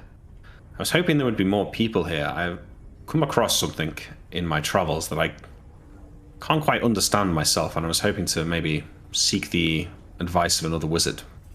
Advice Care to is take a look? Of course, advice can be passed freely, as long as there's no outside business. What do you need help with? Well, I reach into a pocket and slowly pull out the rope of scintillating colours and lay it on the table between us, making sure there's no stew there, obviously. And I say, Oh my. well, I won't say where I found it, but I've come across this, but I have Gorgeous. robes of my own. Not much use for it. And do you need help identifying it, or she picks it up and sort of turns it over and looks at it? No, not so much identifying it. I just can't really make use of it. I feel like I perhaps lack the wisdom to unlock its secrets. I've seen it used in battle. Can't say it helped the chap too much. It's quite powerful. Before I realized the rules here, I was looking to maybe trade it for something that could be more useful for me. I know this is a very powerful item in the right hands, but you don't seem to adorn yourself too much with the magical trappings of our order. So, Well, it's a safe place up here. I figure I don't need any such trappings, and it's better for a low profile if I don't carry them. Makes that makes it sense. a little bit easier to go unnoticed. Not the advice I'd taken myself, I say, looking down at my overwhelmingly glowing magical aura. She does give you the up and down, like noticing your sandals and your robes and all your rings, your weapons, your bags, all the things. Yeah, everything. Where I come from, a great many people prefer the ostentatious display of wealth and power. It is in line with what I've heard of you and your people. The trappings of nobility, I'm afraid. So I look around over my shoulder and say, yeah, I don't suppose you would know anyone that would be interested in this? Oh, certainly I do, yes. And I know we can't necessarily talk about it here, but these friends of yours, where would I find them? I don't know. How do I say? I know plenty of people who would want such a thing. I don't know anyone who would be willing to pay you a fair trade in a peaceful situation where everyone could come and go without fear for their life. And it's about now that sort of creeping through the floor below you comes one of these wraith-like figures. Face is sort of lost within the shawl of the robe that they carry. They hover a few inches off the ground, and they just lurk ominously, maybe 8 feet away from you after they come through the floor. The woman before you gives a look to the thing for a moment and then looks back at you and says, "Perhaps we should change our conversation. If you have a direct offer." I look to the right and say, "Apologies, it's my first time," as I like gather up the robe and shove it back into my pocket. Mm-hmm. And I wait for him to disperse back through the floor, or does he just stand and wait for a bit? He stands and waits for a bit. Yeah. Well, alas, never mind. Perhaps I'm stuck with it. I'm sure I'll find someone eventually. Maybe an apprentice would need it. Mm-hmm. What does it do? She says, picking up a book and leaning back in her chair and flipping through the pages. It shines with bright colors, blinding your foes in all directions. Oh, that's fabulous. For at least that's what it did when I came combat. across it. So far for me, it's just managed to be an expensive robe with not much else. Mm. A cruel joke the gods have played on me by giving me it. They are odd creatures, setting up the most, what do you call them? Fortuitous and frustrating of circumstances. Tell me about it. My brother is a cleric of Valthara. He's always been a bit hard-spoken, difficult to read. Kept himself to himself. But as the months have gone on and our quest has taken us to more dangerous places, I fear he leaves behind his humanity in place of his love for the gods. You know, the shell of the man he once was when we set out. Those who serve powerful entities often get wrapped up in them and lost from them. It's true for your brother as it is for my liege lord and everyone in power where I come from. I'm sure it's the same across all the lands beyond the great seas. You'll notice that the spine of the book she's reading is entitled Practical Magic for Daily Living. Nice. Yeah. Well, I try and keep my humanity in place, but it's difficult to see the wood through the trees at times with everything that's going on. Mm-hmm. Well, I should get some sleep. I'll probably be spending the rest of my next couple of days in the library. So perhaps we can talk again tomorrow. I'll have to leave in a few days myself, but I'll see you about. Say, how did you get up here? Is there a way to teleport here? I've heard rumors. A colleague of mine mentioned in passing teleporting here, but I can't imagine how that would work. The thing's constantly moving. As far as I know, you teleport to a fixed place. The most useful, practical way is wait till the airship is overhead and then fly.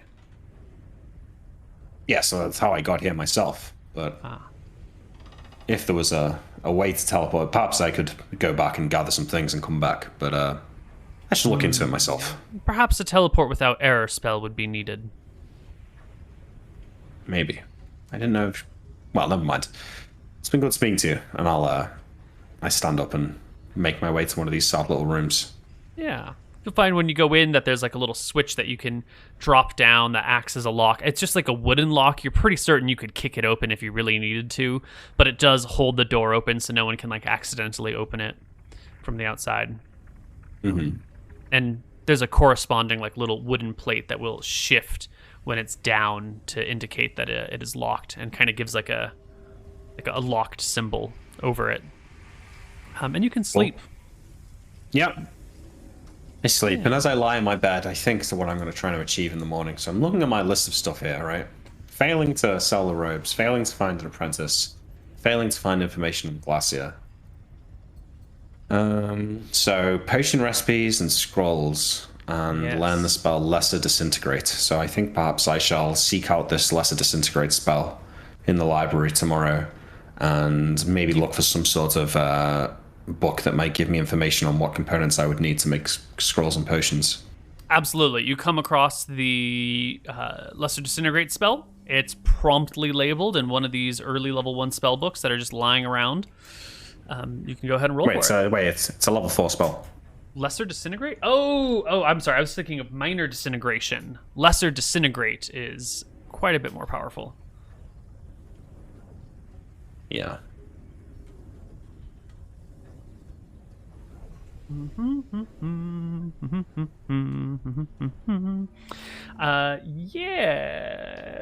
Yes, Lesser Disintegration, the 4th level spell, is available here. It is not in a proper like book.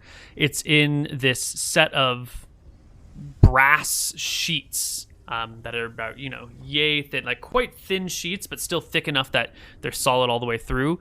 And it looks like it's been carved out or traced, like the words have been traced with a finger on the brass sheets. And so there's maybe like a whole stack of them, and you would like lift one and turn it over, lift one and then turn it over, and it's heavy as shit. There's 50 of them, makes a regular book, and it has many spells written within it. Crazy. This is, I think to myself, whichever wizard made this must have lived a very inconvenient lifestyle lugging this around. I thought my spellbook was heavy. Yeah. Can I take, like, if I get a piece of paper and some charcoal, can I, like, take a rubbing of this? Is that going to give me enough information to learn the spell, or is it going to be too, like, imprecise? You could probably do that, yeah. Why not? I might try that, and then maybe I'll trace over it with ink or something. I don't want to learn it now while I'm here, but if I can take it with me and perhaps learn it on the ship on the way to Glacier or something. You can grab some charcoal and get a piece of paper and do a rubbing that's good enough that you could later hand it off to an apprentice to like properly jot down. Yeah. Or do it yourself. Okay, so I find that, I do that, and now I want to find, I don't know if you've got this information, Neil, but I want to try and work out which potions and scrolls I might be able to make. Even if I have to go and gather some components myself. Yes, I have lists of things and the spells that you need for them-ish. I don't necessarily have like a handoutable list, but I do have the spells one might need. What are you looking for? Do you have a list of potions you want? Well, potions, I'm not sure, because potions could be spells that I don't even know. Right. The scrolls, it's got to be from my spell list, so that limits it a little bit. So, potions, I mean, good things would be fly, polymorph self. So for flying, you can find... you're going to know... You'll find a recipe for the potion of fly here. You will need pixie dust or the horn of a gargoyle for the ingredients. Well, I actually have 20 gargoyle horns. Do I feel like that would work? Yes. Okay, so I can make that. What about polymorph self? Ooh, come on. Oh, I think it was mimic ichor. Mimic ichor. Where would I even find that? Where does one find a mimic? Yeah, I have no idea. Well, notably, they're hard to find. One, it would have been us. Yeah. Yeah, but normally you wouldn't even know that there's a mimic. And if you do have mimics, you wouldn't tell someone that you have mimics, right? They're a trap creature to begin with. So finding them or like getting their location ahead of time is a difficult task. Let's see, I'm just looking through the list of potions here. Clairvoyance would be pretty cool.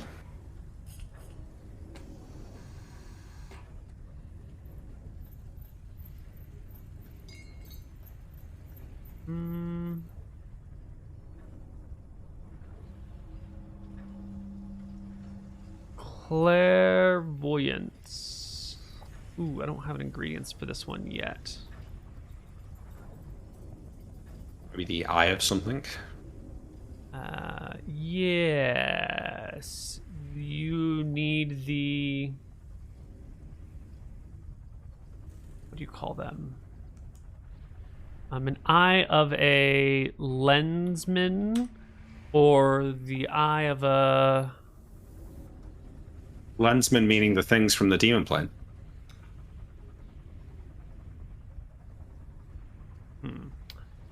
So when you come across it, it just says Eye of a Lensman. You know that of a creature called a Lensman that is demonic in origin. It's possible that there are multiple things called a Lensman. That seems like a pretty, generic looking name. Yeah. Okay, so I mark that maybe to try and look for information on mimics and lensmen and maybe what they are. What about invisibility as well?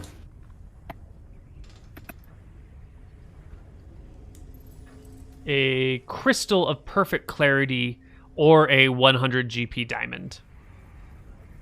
Okay. 100 GP diamond. I can definitely do that. Mm-hmm.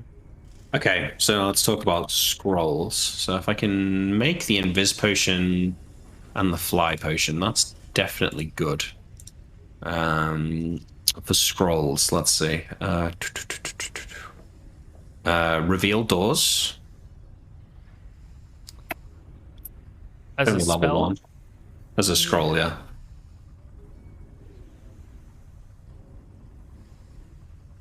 Reveal door. You will need burning 200 GP, 100 GP worth of burning incense. Okay, so that I can do.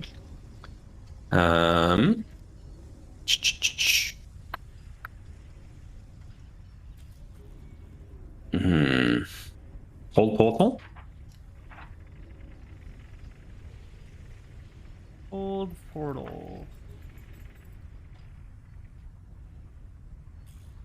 Let me just find this here.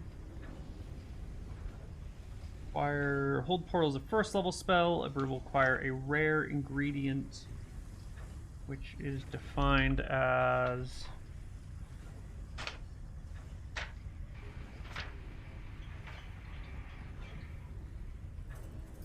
I can't find my table.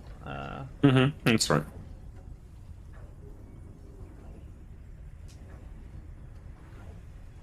Here we go. A rare ingredient. What spell was this again? Sorry. Hold portal. It's level 1, actually. Right.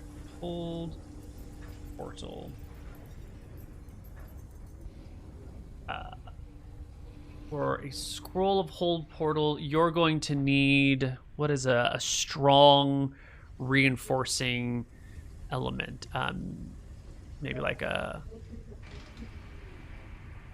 bar of mithril that weighs a quarter of a pound, or no, that's too much stuff.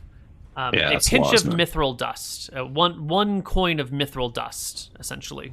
Okay, that's good. Knock. Sorry, Neil, there's going to be a few of these. Yeah, I got you. I just want to... A golden key, perhaps, for knock? Worth at least 100 GP or something like that?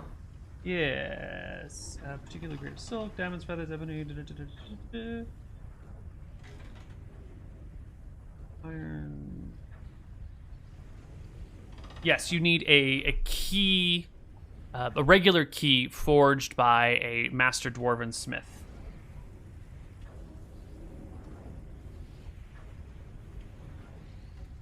Okay. Let's see, what else would be useful here? Locate landmark.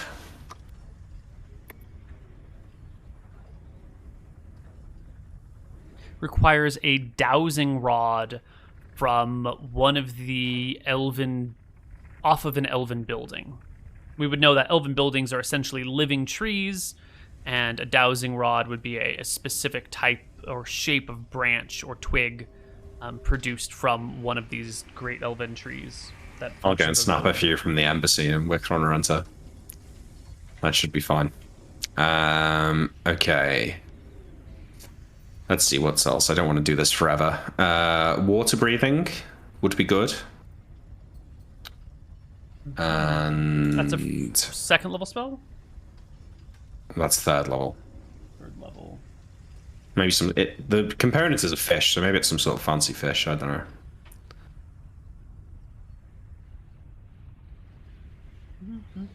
All things between first and third require a rare ingredient. Okay. So rare ingredient for water breathing is going to be the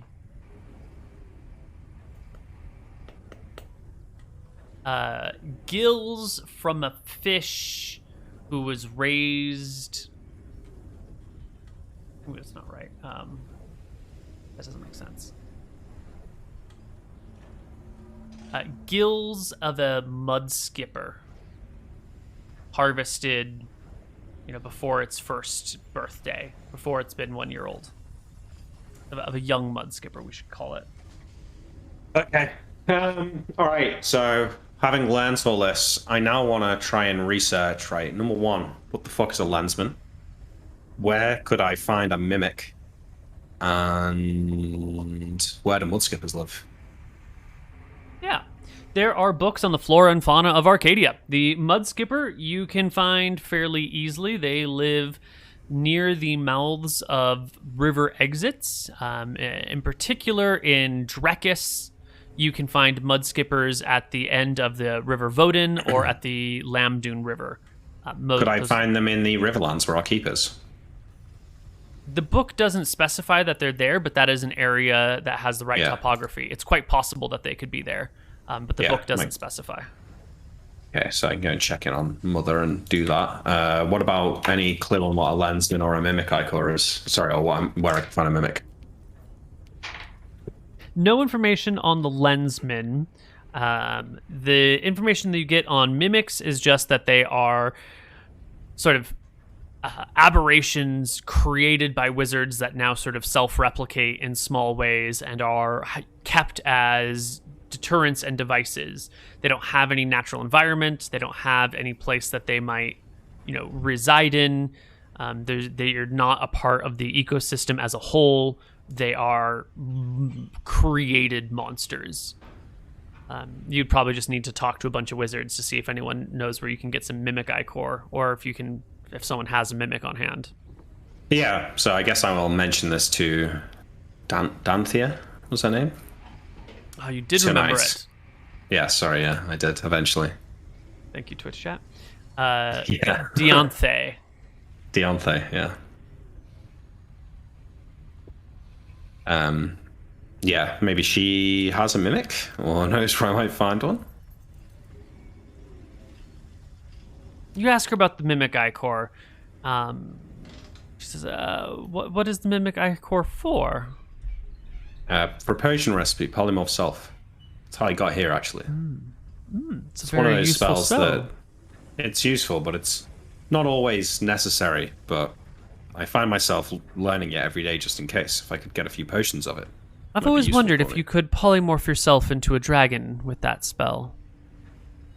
The spell doesn't work for creatures too large. Maybe a really small dragon. Small dragon, like a pseudo dragon or a baby dragon. You can't decide the age class that you would be, right? You would you end up as a hatchling because you're only 25 years old? Or there's some control over the size, I think. I can't say I've tried. I mean, hate to pick you up on this, but is a pseudo dragon really a dragon? Clues in the name. Point. I don't know if it's in the name that it's not quite. Yeah, exactly. Is a spear a sword on a stick? I don't know. No, I don't think so. Okay. Okay, and then one other thing. Shouldn't the queen have a mimic? She interrupts you. I would expect there to be a great many mimics in Castle Drekis, or Castle the Wicker Throne, whatever you call it. Wicker Throne Renta. Yes. Why would the queen have a mimic? I hadn't considered this. Perhaps.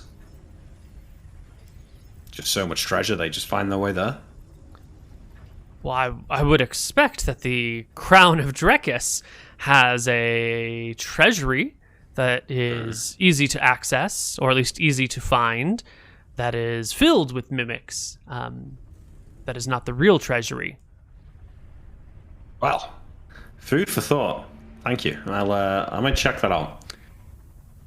I think my study here is complete. I was hoping to find more information, but alas, Already? the library. Yes, well, time is of the essence. I have a trip planned, and I can't spend weeks searching the library here for information that probably isn't even there. It's nice to have met you, though. I'd say we should, stay friends, maybe write to each other, but if I don't know where you live, I don't know if I can do that. I can tell you're from Arcadia. It does feel a little bit one-sided that you know so much about me, and yet I barely know your name. What can I say? I'm a quiet woman. Not all of us like to boast and brag and put our wealth on display, she says, sort of gesturing to your overall thing. Yes. There are quite a few people like me out there. Those of us who like to go about our work and remain hidden. It's how we managed to survive all the years. I understand. Is it true that you and your brothers have been going through all the old tombs and all the old graves and disturbing them for all of their possessions, leaving their spirits to wander the afterlife forevermore, lost of the things they had once before? I'm not quite sure that it works exactly like that.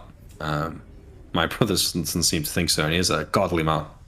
But yes, we've been traveling all around Arcadia, searching for artifacts to help us defeat it.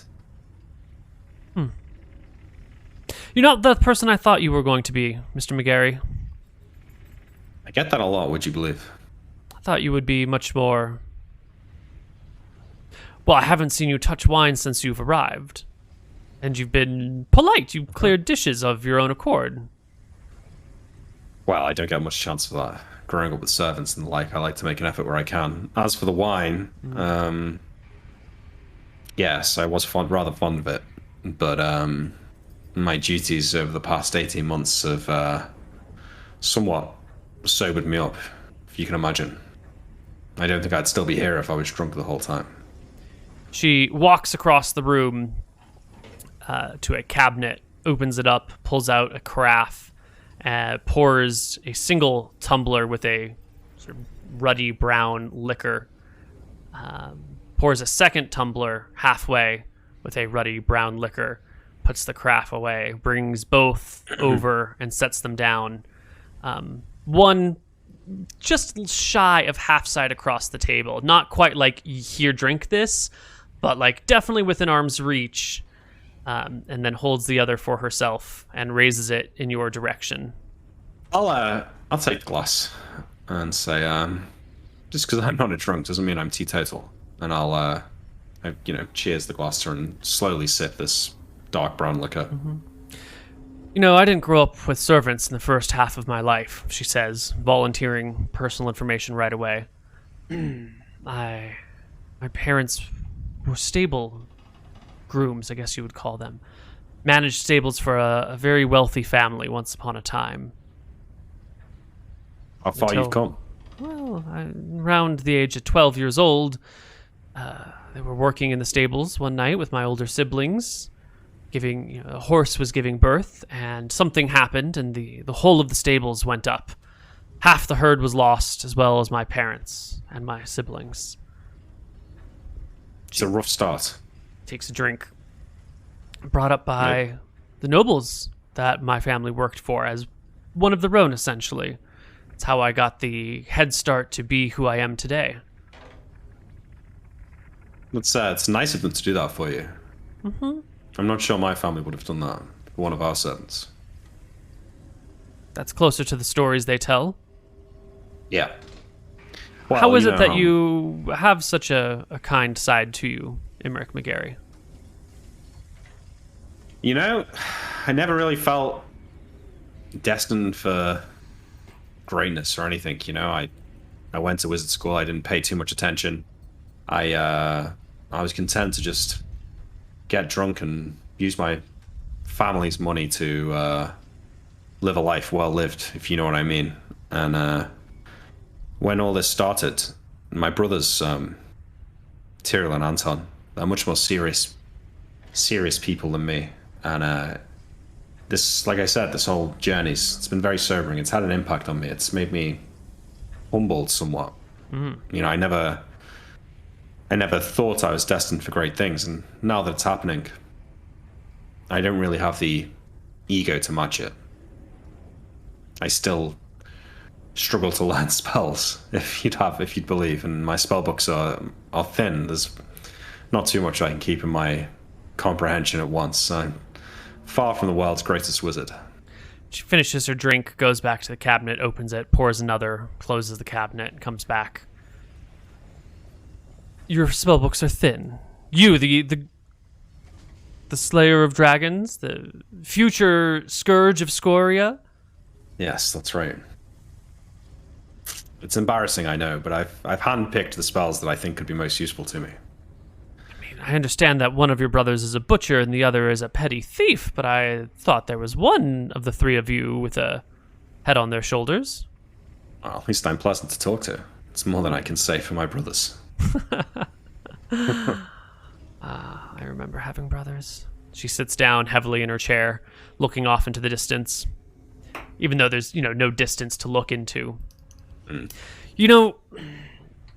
I might not be able to tell you much about who I am and where I come from, for my own safety and yours. But where I'm from, I don't get a lot of opportunity to speak openly about past or want or desire. There's a lot of responsibility where I come from, a lot of heavy pressure. Tell me about it. Do you feel the same? I know you've tasked by some queen of yours to go overrun a kingdom. Do you feel the weight of that?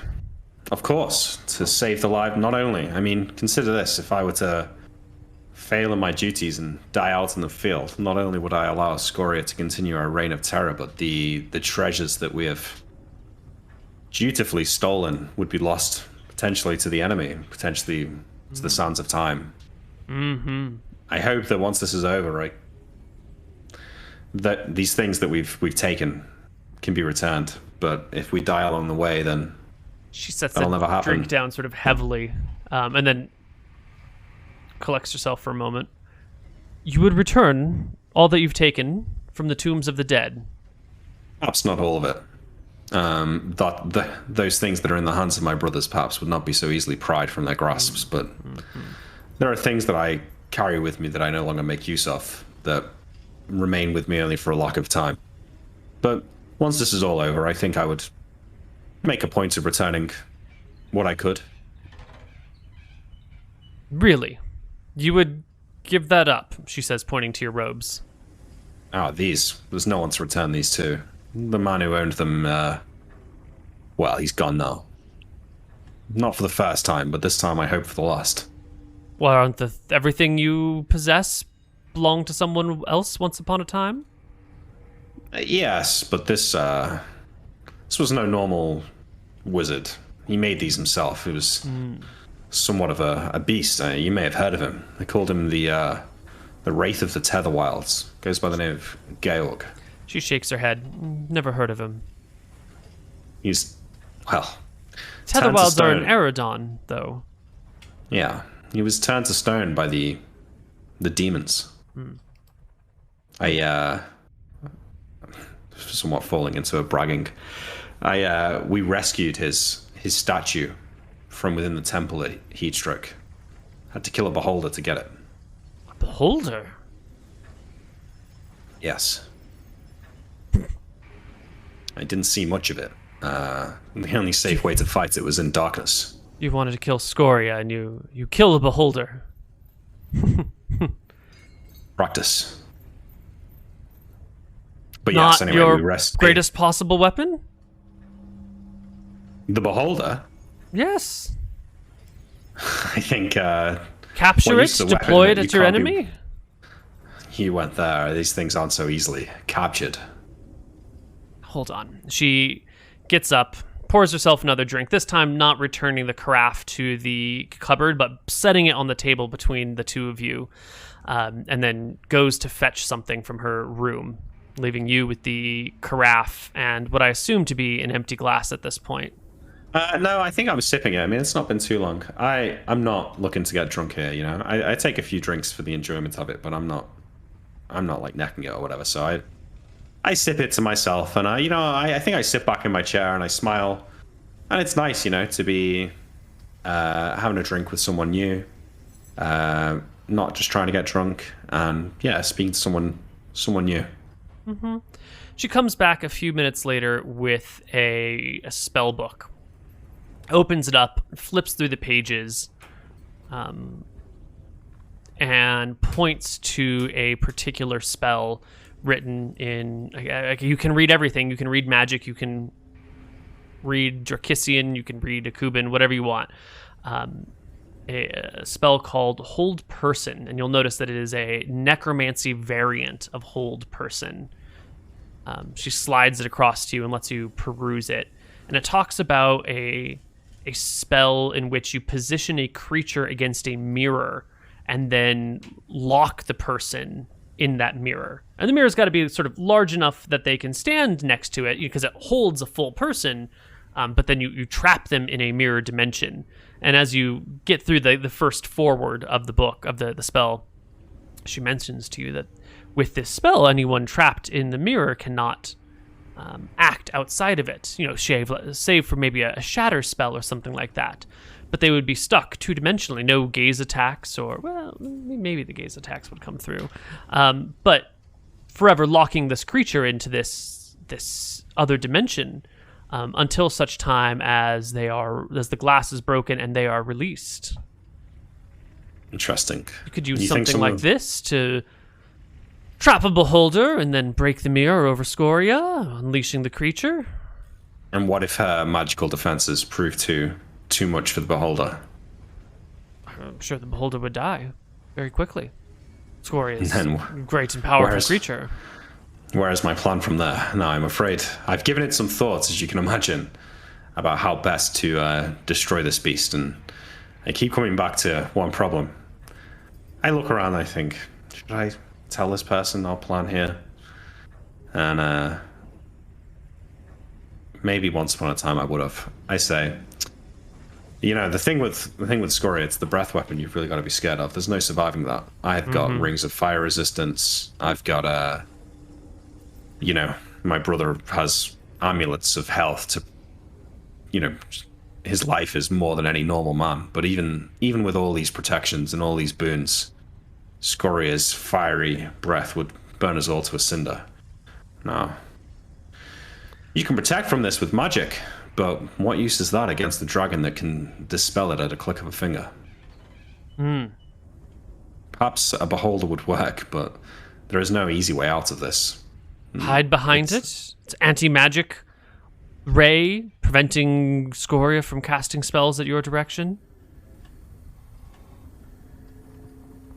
I mean, what Wizard hasn't spent time thinking about how to overcome this monster who's ruled lands for 1,000 years-ish? You ever wonder how the people of Mystria survived all that time? It's a curious thing. I always imagined them under the heel of its boot, servants to its evil will. Depending on where you go in Mystria, though, you see two different places. Some downtrodden, the people, their eyes cast down, their buildings shoddy, their streets dirty. And then other places you travel to, and it's as if you're in the heart of Wicthron Renta. Tall building, smiling children, music. Not what I expected. I have to say, despite toiling through books of ancient magics and wisdom, the state of Mystria confuses me. It's probably because you've been told so many falsehoods. Propaganda for the war effort, I'm sure. No offense, just talking openly about how wars are waged. It's the way things are. I'll pull the book to me, closer to me, and start looking at it. I feel like this is her spell book. Mm-hmm. Did she went and got it from her room? Not. Mm-hmm. I like put a finger under one of the pages to turn it and say, "May I?" She'll gently press a hand in the midsection of the book and slide it away from you. I probably shouldn't even be sharing this with you. I meant to make a big deal about it keeping my identity secret, and here I am, leaving clues. It's alright. Did you create that spell yourself? I've not heard of it myself. Similar to a whole person spell, but different. No, I dredged it up here. There's a collection of scrolls from some wizard a million years ago out of the lost island of Bravo. Interesting. I don't think I've ever been there. The lost island of Bravo. Seems there is more and more islands and continents hidden away than I thought. The Arcadian island of Bravo? Lost when the gods split the world? I suppose that does ring a bell. Guarded by a giant beast that lurks in the seas, keeping people from it. Overrun with jungles and tall mountains. Sounds lovely. It's dangerous from what I hear. I've not visited. I thought about it once, but responsibility keeps me where I am. Visiting dangerous places is becoming a habit of mine, actually. Maybe one of these days I'll find myself there. Maybe one of these days you won't come back. Well, I hope not. Could happen at any time. Say, I hope not, too. You're a nice fellow. Thank you. Say, you know many other wizards around Arcadia? You know, Only Scoria's wizard. Do you know anything about this guy? This lady? Whoever they are?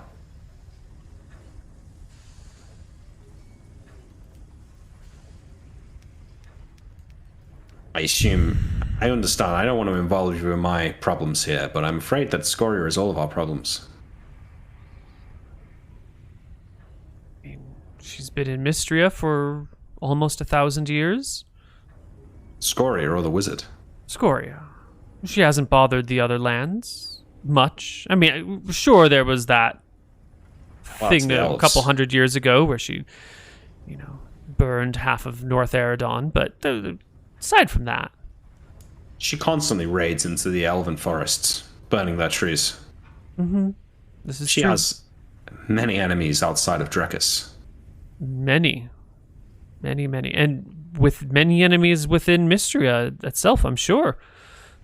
And imagine, how many times in 1,000 years did some brave group of knights think that they could bring her down? How many times do you think that's been done in the last 1,000 years? Wizards, many. soldiers. I wonder if any ever got close.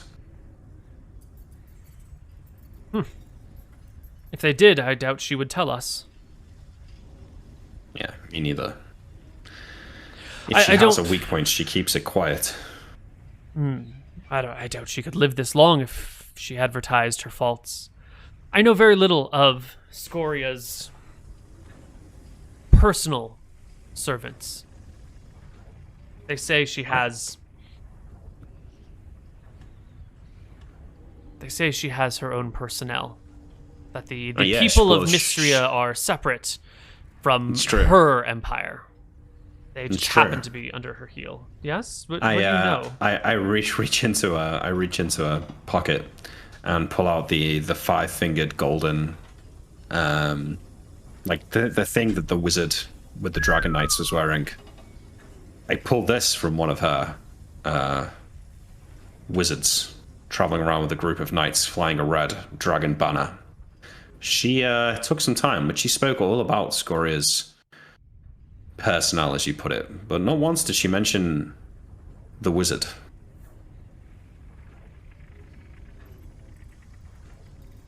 I imagine whoever they are, they've been here at a time.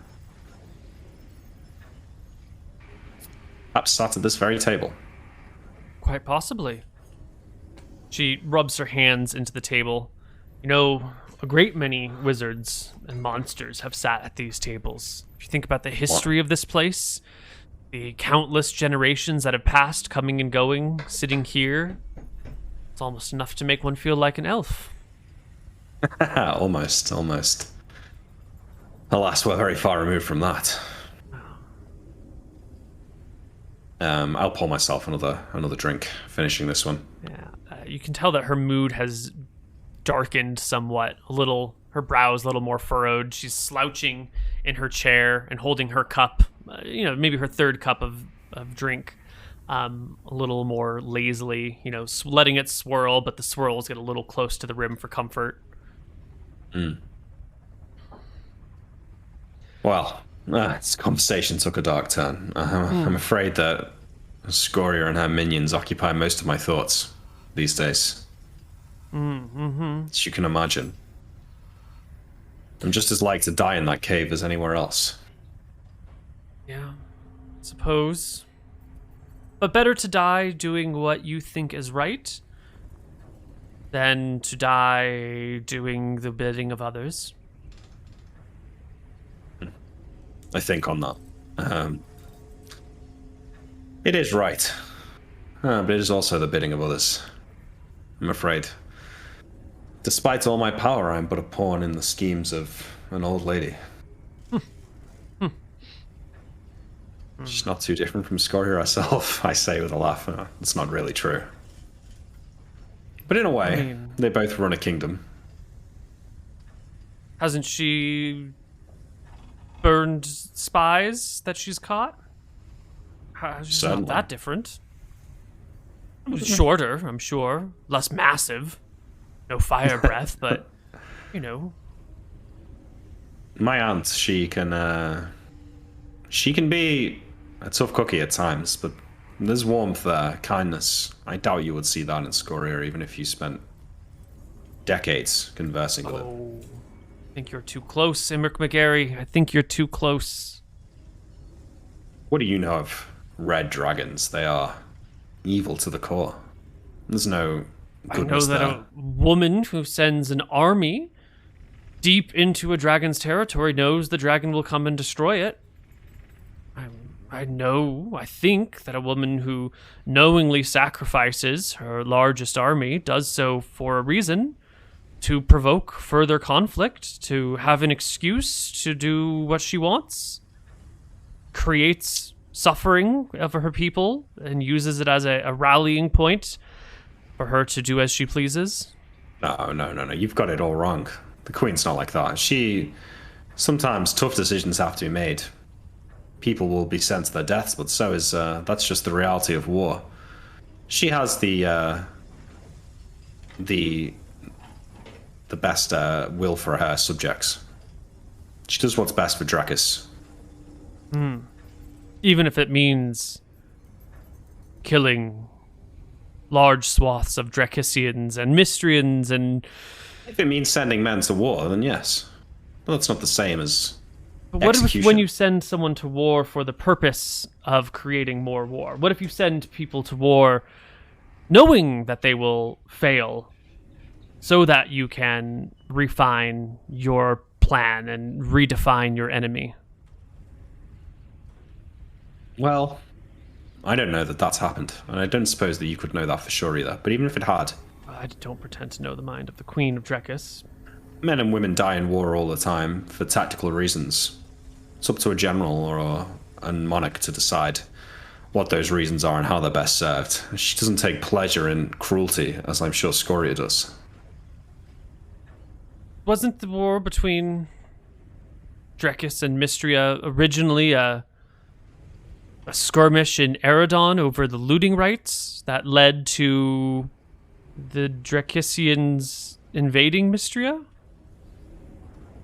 And then when the invading army predictably met Scoria head-to-head and was destroyed, didn't that lead to the rallying cry of overrunning all of Mystria and using Scoria as the boogeyman, who never once posed a threat to Drakus, as the point of conflict for which to overrun all of Arcadia? Is that not... Conquest. Well, there's some truth to it, but conquest is the bread and butter of monarchs. It's a noble cause in of itself. As for her sending the army knowing that Scoria would get involved, I take issue with this. I feel like you maybe reading or spend too much time theorizing about things that you don't have all the information about. That's true. I've never once met the Queen of Drekis. I don't know much about her. But either she is a great manipulator, or she's an idiot. Well, I was trying to give her the benefit of the doubt. Perhaps more the former than the latter. But like I said anyway, she's always been kind, in my experience, to me, at least. I'm sure. You, her greatest asset. Even before that, when I was just a useless drunk, she still always smiled kindly at me, although I admit I see a lot more of her these days. I think I am too into my cups this evening. I should retire before I ruin this cordial relationship we've developed. Perhaps. Well, I may be leaving in the morning. My studies have exhausted themselves, but I'm sure we'll meet again. I have your name. Like, we can always, if I can't write you a letter, perhaps I can send you a message. She gets up, carefully folds and creases her plain red robes with the simple golden cord around them, tips her head in acknowledgement to you, and heel turns in the direction of the sleeping chambers. You'll see that she goes down the middle hall, hooks a left, and then there's a clunk clunk of a door opening and closing, and a whoop of a latch sliding. Imric sits back in his chair, finishes the last sip in his drink, and puts the glass down. The carafe is still in front of you, open. Yeah, looks towards the carafe, and then puts the cork in it and takes it back to the cabinet, puts it in. Closes the cabinet. Willpower check needed to have one more drink for the road? Okay, fine. I mean, it's your character. You tell me what you want. No, but I understand. I'm taking an advantage roll, though. I feel like Imric's turned a corner. I'll take an advantage on the willpower roll. I've only got 7 willpower, you see, so it's not. I see. Yes, I'm having another drink, okay. I have one more, but I put it back. Imric's not getting drunk. He's right. past that. Right. I'll have one more on my own. Maybe I'll go and walk to the deck of the ship or something. I'll pour one glass, put the carafe back, and I might walk to the deck of the ship and go and look out into the night. I've got true seeing, so I can see into the night, right? Absolutely. Yeah. Cool. I go do that. I think I sleep, and God, we've been just talking to these two characters for like 2 hours, but I go to sleep. I'm going to head back to Drekis tomorrow. Okay. In the morning, you will find your friend still around. She's sitting in a comfy chair, sort of off to the side by herself, and she gives you sort of like an eyeball of acknowledgement and a head bob, and then quickly turns back to her study, clearly like in the middle of something and not wanting to be disturbed. Okay. Yeah, I give her a good morning nod. And yeah, I gather my things and I will get ready to teleport back home. Okay. Should be a simple thing for you to teleport home, unless there's anything else you want to do here. You did write down or made a rubbing of the one spell, and you wrote down some potion/scroll in recipes. Yeah. Okay, so what I want to do with the next rest of this time is go back to Wicthron and Renta and look into Mimic Icor and try and find an apprentice so I can get to getting all the legwork done for these potions and scrolls so that I can just finish them off myself. Excellent. Why don't we take once that's done, yeah, I'll go to the Riverlands and get the whatever they were called, the Mudkippers, and then also speak to my mother. Great. Why don't we take a break here, and we'll come back on the other side with a little more Tombs of Scoria. Bye-bye. Yeah. Hello, everybody, and welcome back to Tombs of Scoria. Our party returns home. Returns to Drekis. Returns to Wicthron Rarenta. Yep. All right. I make it home, and that morning we'll go and see Oxombar, I guess. Mm-hmm. So I shall head to the keep. Mm-hmm. Find my way inside. I assume no problem. Yeah, you make your way in. Your brothers are busy doing other things. You'll notice that your mother's carriage is in town. I think you teleport into your house, and so you'll see her carriage flying the family banner out front. But she's not home at the moment. She's out on the town, but you know she's in the capital now. Sure. All right. Yeah, I bypass again to the keep. Knock on the door to Oxombar's tower and head inside. Mm-hmm. Seems not much has changed in the last few days. Jessica, good to see you again. Imric? Alas, my time on the airship was unfruitful. I was looking for information on this continent we're traveling to, Glacia. It's the north of Solon. Seems that the scholars in the Age of Mist didn't write much down, and the ones that followed didn't write much about the topic at hand either. But while I've been there, I've been researching components for potions and scrolls that may prove useful to me. Mm-hmm. But alas, I don't have the time to make them. I've avoided it until now, but I was looking to take on an apprentice or two. I know that you have a few. I assume you get them from somewhere in the city. Is there any? I don't mean to take any from yourself, but perhaps you could recommend where I might find a couple. I'm sure they'd be eager to work with me. Oh, you just head down to the apprentice store, Imric. Pick yourself up a load. Oh, it's that easy, is it? Okay, I'll head there now. I'm sure there has been... Have you not gotten any offers? Honestly, I have. Maybe some letters I've not read. Don't spend too much time sorting through the mail. I honestly would have expected you to have had many offers by now. I could put a word out. Might be some time. But I can make it known that you are entertaining the prospects. Do you have any criteria? No, not particularly. Talented wizard would be obviously helpful. But other than that, not really. But listen, age I know it's a lot to ask. Minimums or maximums? Probably younger than myself would be helpful. I feel it might be difficult to apprentice to a wizard younger than you. Mm-hmm. You were going to say? Yeah, I know it's a lot to ask. These potions and scrolls, I haven't got much time to put them together. I could gather the components myself, but I don't suppose you could lend an apprentice to me to prepare the... shakes her head. No, I'm sorry. She walks over to a table and flips open a cloth, and you can see there are a bunch of high-grade items here. I have to identify these, and I need my apprentice to help with them. Plus, there's scrying on Mystria to be done. Always keeping an eye out for movements, anything that might be of interest or importance. Gotta figure out what's happening with Scoria's generals, or that's the term we've been throwing around, even though I know they're not all of that rank, but the ones that run her operations.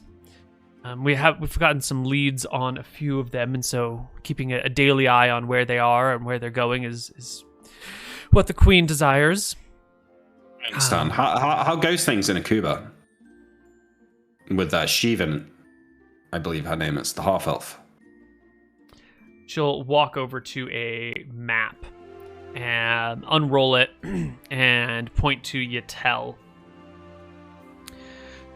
From what we've been able to see, Yatel has merged with the Mystrians, with Shivan's people.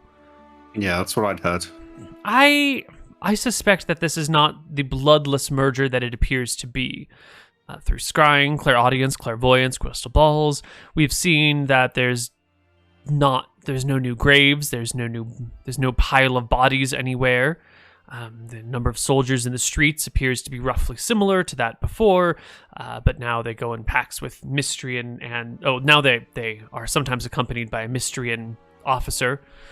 I find it unusual that the Akubans would just happily acquire Mystrian soldiers or vice versa. So think something else might be afoot. Maybe an assassination, a political ploy. I'm going to have to go to Yatel, well, not personally, but projectionally to Yatel to ask on the streets what's happening. Well, very busy here.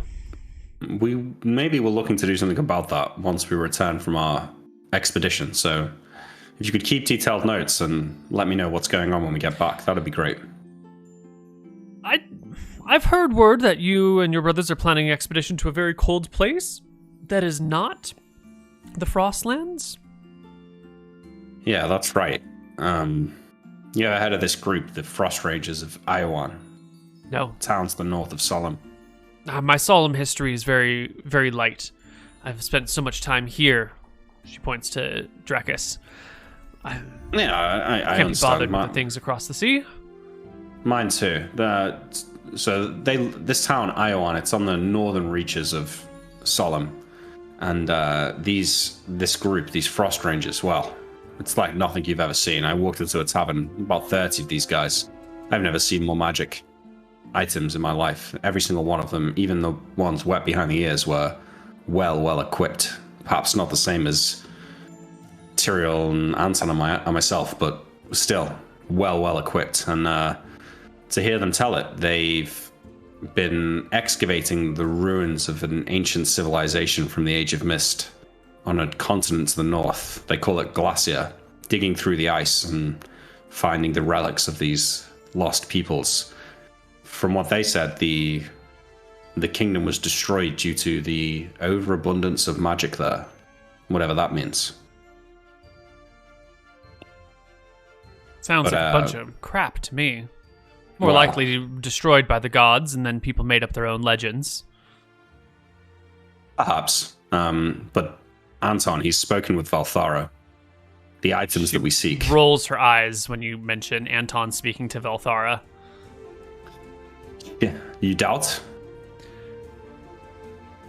Sorry, I didn't mean to interrupt you. I find it hard to trust what the goddess of vengeance may wish Anton to know. Well, I have a little bit more faith in you, and I hope it proves fruitful. But the items we are seeking to protect us from Scoria's dispel magic can be found there in a place. But we have the name of the place, but nothing else. I don't know how we intend to find it. That's what I was hoping to find on the airship. Maybe a map or some information, anything that might give us a clue as to where we are headed, but alas, no. What is this item that will help you defeat Scoria? They're known as ion stones. It's a simple thing, really. You place them over your person and they'll orbit you.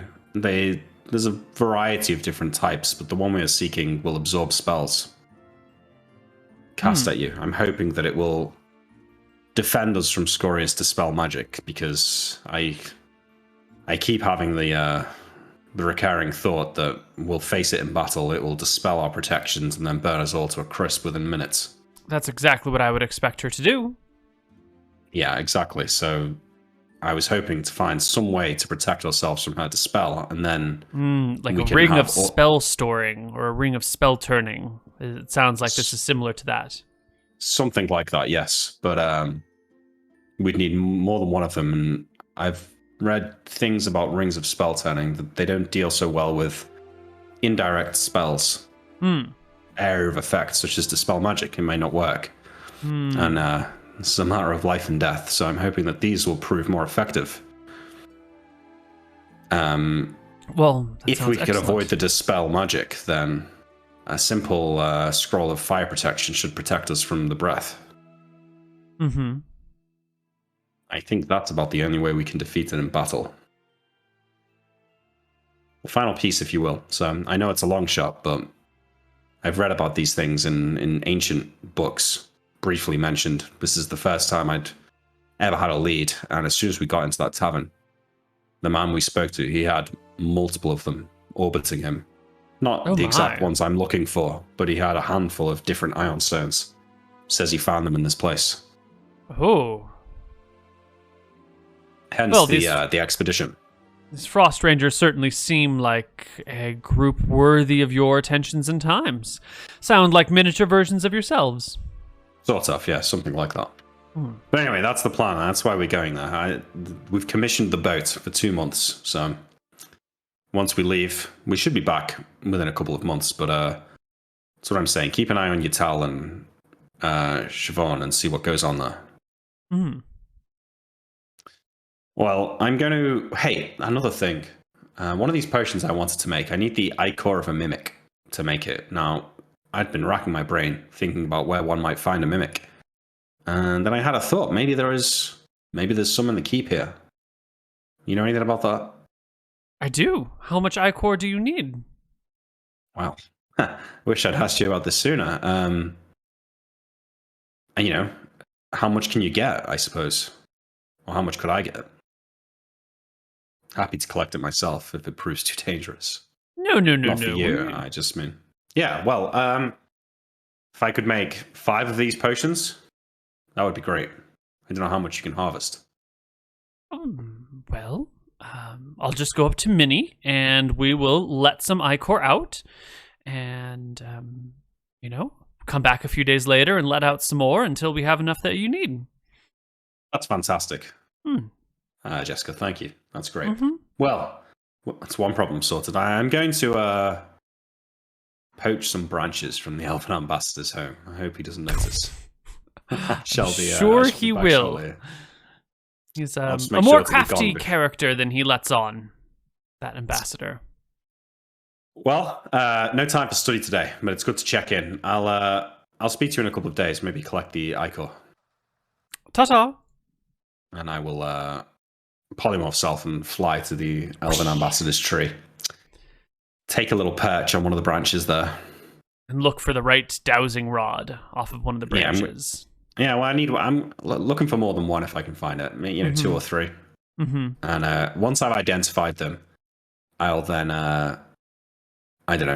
just if they're near the ground, I'll just turn it to myself and chip them away with a dagger or something. Otherwise, if I have to fly to them. Most of them are going to be pretty high up. You'll definitely have to fly or, ask to borrow a ladder or climb up the inside of the tree. Because when you're up here as a bird, you can see that there are doorways on the trunk of the tree that comes out onto branches. So it'd be very easy to walk up here from within the tree, it looks like. Oh, that's cool. Well, yeah, I mean, I was going to turn into like a gremlin or what are they called? An imp or whatever. Hold my dagger and just go and fly around and harvest them. I just need a few. And I want to turn into a bird and fuck off as soon as possible before the ambassador realizes what's going on. Mm-hmm. Well, I think it's a pretty simple thing for you to find these. You said dowsing rods, right? Yeah. From an elven house. Yep, you have very conveniently an elven house in your city. And you can find some dowsing rods. Now, the problem is most of them are going to be a little bit bigger than a small bird could carry. They're going to be at least, 2 feet long. So, well, what I'll do is I'll cut them and throw them to the ground, and then I'll just collect them on foot. Ah, okay. Appear as fly up as a bird, turn into a human, knock them down, fly back down. Like an imp, actually. Something small that can fly, that I can carry my dagger in hand. Right, the dagger hand. Yeah. Okay. Yeah. I think it's a fairly reasonable thing. Let me just do a quick die check, see if any of the guards find you. 13 for an elven guard. Yeah, he'll spot the weird imp-like thing in the tree while you're breaking branches, and he shouts at you and he waves at you, and then a few minutes later another soldier appears on one of these doors, but by now you've already broken the branches that you need. The elf comes out with a man catcher. It's like a stick that's forked at the end that you could push against a person's body without hurting them, to wrap around them and pin them to something, and comes after you with this man catcher in one hand and a net at his side.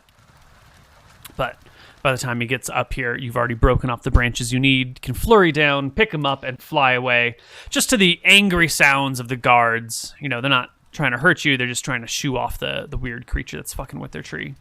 Yeah. Okay, so the only things I'm missing are the Eye of a Lensman, a key forged by a Master Dwarven Smith, and the Gills of a Mud Skipper. So, is there any Master Dwarven Smiths in town? No, but you know there are some in Roxas. Yeah, so Roxas for that. And then the Mud Skippers, I'm going to go to our keep. And the Iowa Lensman, I just don't know about. Now, the question that I'm afraid to ask is, how long does it take to make a scroll? Because it's probably longer than I've got, right? And or a potion.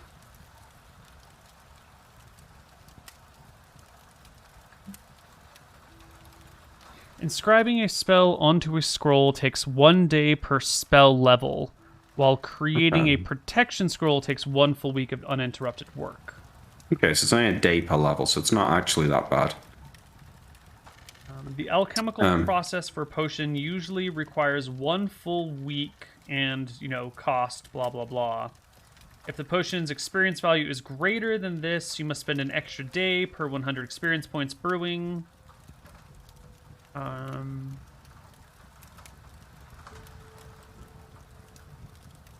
Assuming the character is able to obtain, the process takes 1 day per 100 GP required.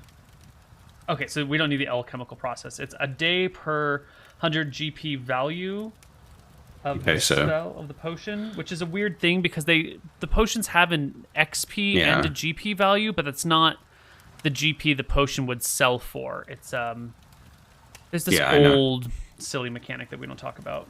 Yeah. So how many days are we looking at for polymorph self and fly and invis?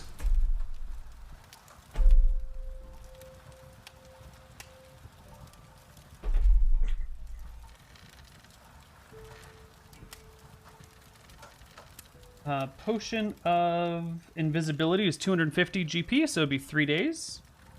Potion of flying is 500. Oh no, that's the XP value. Why do they have an XP and a GP value? It's weird. Yeah. Why don't they list? Maybe it should just be value? 1 day for level of the spell. So invis is 2, fly is 3, polymorph is 4.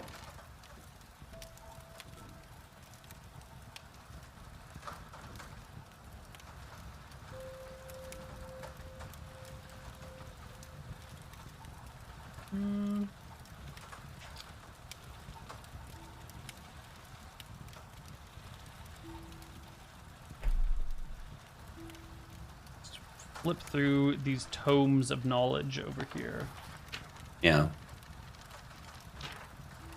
The scrolls were 1 day per level of the spell, right? Right, which is a nice, simple, straightforward method.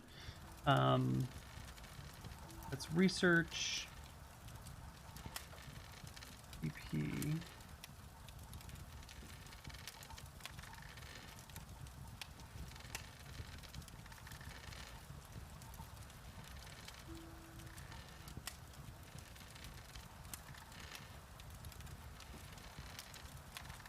Blah, blah, blah. Blah, blah, blah. 1 day per 100 GP required. Oh, but the GP required is the based on the research time? No, that can't be right. Did you not say it was 100 GP per spell level? We could. That might just be the way to go about it. Makes it easy, doesn't it? It does. I think we should just do that for now. It's a good idea. Okay. So... Oh, here, no, it does. Okay, it is the XP value. Okay, it costs them a number of gold equal to the potion's experience point value to brew the potion. The process takes 1 day per 100 GP required. They could have just said 100 XP required, but they... Obfuscation. So, flying potion takes 5 days. Invisibility potion takes 2.5 days. What was the other one? Okay. Polymorph self. Polymorph self is 200 GP, so 2 days for that. Okay, why is so that's fly cool. 500 but polymorph self 200 when you can polymorph yourself into a flying creature? I don't know. But... Well, fly has its uses because you can still cast and stuff while flying. That's true. Okay, so I need to get some mud skippers and I need to visit Roxas.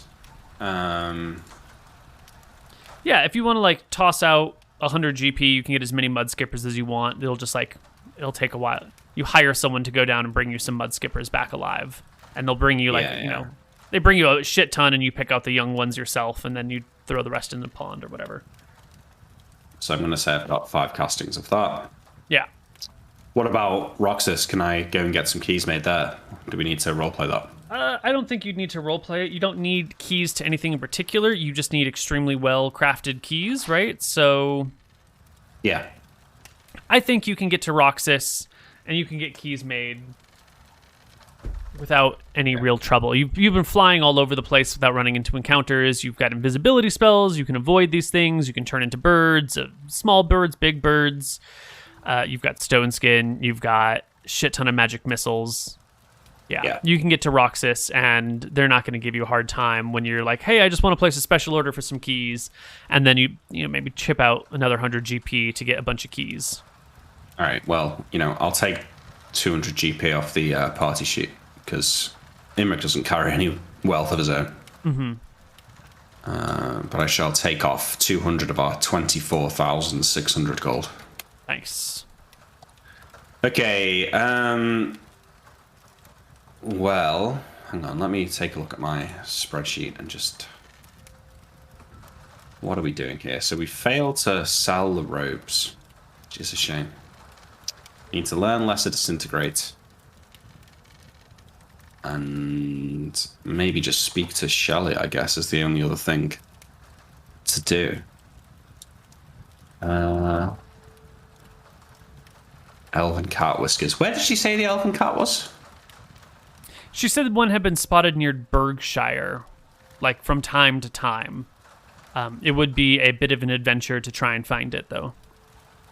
It's not like it's in captivity. Yeah. Really, really, really want to be able to cast that spell more often. How many castings of it do you have? 5. Seems pretty good. Yeah, it's not that good, though. Like, it's a really good spell for me. Once. But only because I'm being stingy with it, Mm-hmm. Like, if I could cast it every day, it gets me, like, extra to hit and AC. It's pretty good. Yeah. It's actually really good. Well, you place the mud skipper order. You go home. You find that your mother is here. She's taken off her boots. She's resting them on a table in front of a fire. She looks absolutely exhausted and sort of like pale and sweaty. A glass of warm tea sits next to her. The servants are pretty much all out of the room. Her bodyguard is off and away on one of his few breaks. And she sees you and kind of gives you the wave of, hello, son, and pats the cushion next to her. Mother, good to see you. I might take a seat next to her. I've not seen you for a while. Oh. How goes the keep? Oh, Imric, my baby boy. Things go well. Everything all right? It's a long day of travel along the road from the keep I to here. Oh, you only got here today? Just today. Saw some Mystrian riders in the distance. Thought we might have to wage battle for a bit, but worked out all right. We had enough horse of our own to ride them, to wave them off. That's good. You need to be careful on that route. They do patrol the area. Well, We got ourselves into some trouble around there once. I bring with me the very finest soldiers money can buy. Indeed.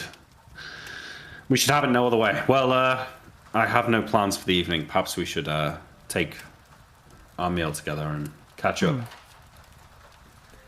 As long as we can take it here, she says, with her feet still up on the table. I can't be bothered to dress for dinner. Yeah, of course. Let me go and speak to the servants. I'll get them to bring some food. I'll go and get her a drink and get some food going in the kitchen for her and come and sit back down. So you said the keep, it goes well. How is the construction of the giants proven useful? Giants are doing a great job hauling stone. Halflings are providing food. There are, of course, endless problems. Giants you can't accidentally handle, stepping I'm on sure. halfling houses. They're so small. They look like Earth, especially from the giants' perspective. You can't see the doorways. So now we have to rebuild a house or two and spend time, send extra personnel with the giant to make sure they're walking in the right places. And strange creatures have been seen flying overhead. We assume that they're mystery and scouts or spies. Strange creatures. What do they look like? Some were unmistakably gargoyles. My bodyguard tells me one was a manticore. There have been some others that I haven't been able to note, maybe gremlins or imps. Some of them How must often be. do these things fly over? They're seen at least once a week. She Interesting. shrugs. Well, I don't know when we'll next be back in the Riverlands, but perhaps if we're there again, we can try and capture one of these things. See what it's up to. I think it might do some good for you to show your faces in banners very, very publicly out home at the new home. Yeah, well, I wanted to speak to you about that. We're going to be traveling away for a couple of months, far, far to the north, away from Arcadia. But I think it does no good for this fact to be slipped to our enemies. In fact, it would do some good for us to be, for it to be known that we're still here. I don't know. I know you're cunning, Mother. Perhaps you can think of something. Maybe raise a banner, announce that we're in the area. Do what you can, just so that any spies, of which I'm sure there are, may report that we're still around. The problem And with halflings, Imric, she says, just cutting you off and steamrolling the conversation slightly, is that they're so happy and chipper and pleasant all the time. At first, they seem like idiots, but when you're looking for spies, they blend in very well. Yes, well, some of Tyrrell's more secretive friends are halflings. I've travelled to Nome. They're not much better there. Wily things. Maybe we should find a guilty halfling and have Tyrael come and perform, or have Anton come and perform some sort of public execution, and then we can pretend that a lot of you are there all the time. Maybe that's a good idea. Make sure the little guy is guilty, though. I hate to be executing innocent halflings. Of course. I'm just saying a show of force might do well to quell the spies in the area. Make everyone know that McGarry family is not one to be trifled with. Definitely, yes. We should have anyone suspected of espionage should be dealt with swiftly and curtly. Well, I think I just spent the night with Mother, reminiscing, talking about the keep and what's going on. If she has anything she wants me to do, I'm happy to oblige. But I think I might travel to Cronwick for a time. Presses you one more time in the absence of your brothers about your future, Emmerich. Your future. What is it going to look like? Mother, do you mean who am I to marry? I didn't say that. Well, Those are your words. have you not given any more thought to the Talbot girl? We get on so well, and her family have sway, don't they? I mean, they're the family with the most shame in all of Drekis. If you would put the two most shameful families in all of Drekis together, I suppose that could be the case. Well, I would say perhaps the Drakisian people are reconsidering their quick judgment of these shameful families, as you put it. Turns out the McGarry name is not quite as disheveled as one might have thought. Perhaps the same could be said of the Tulwiks. Perhaps. But you know how people talk. I wonder if we are better off aligning ourselves with someone more liked. Like you. Surely you wouldn't still have me marry this Richard's daughter. Oh, she's not available, as I understand it. Her husband came back from war, or something like that. No, but All right, yes. The queen has some daughters that are unwed. Does she now? Didn't one of them only recently get married? She has many daughters, I believe. I think Making me it's the Queen's daughters. Are any of them hot? Apart from the one that Van's married, which is clearly the hottest one. Let me just double check that I'm not making these things up. Yeah, she's got 3 other unnamed daughters that we haven't ever discussed. Okay. How old are they? And how hot are they? Maximum age is going to be 27. Yeah, well, that's my age, but it's probably a little bit too old. I'm getting a little bit younger than that, I think. Yeah. Hold on, randomizer. MrMouton wrote 12. Unbelievable. Where is my notes on Gloria Wick?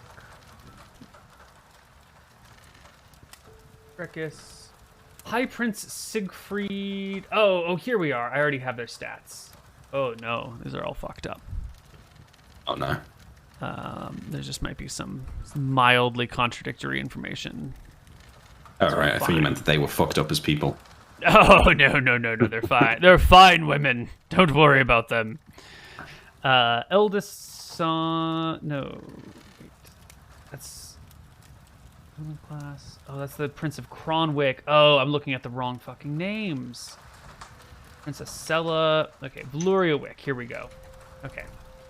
Per kids, we've got one who is roll random.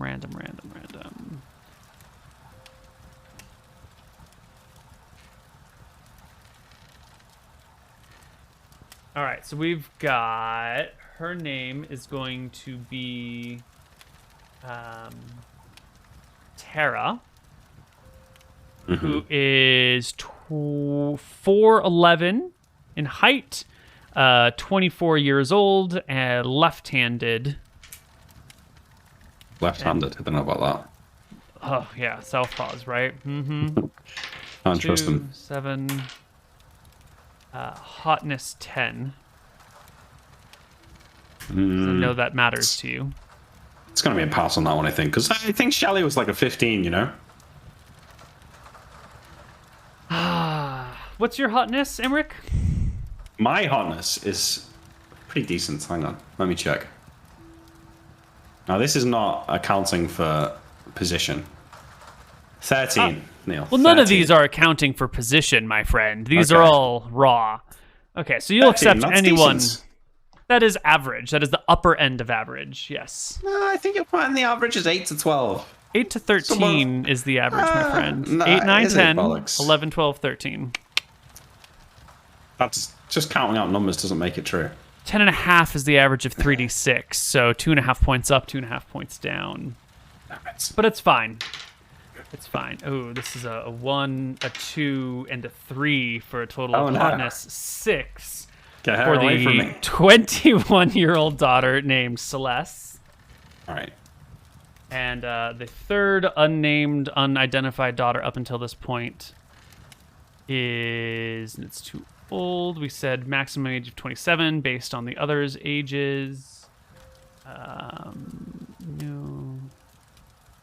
Nope. She can't be 77 years old. No, The other probably is like 19. 24, 21, and 16.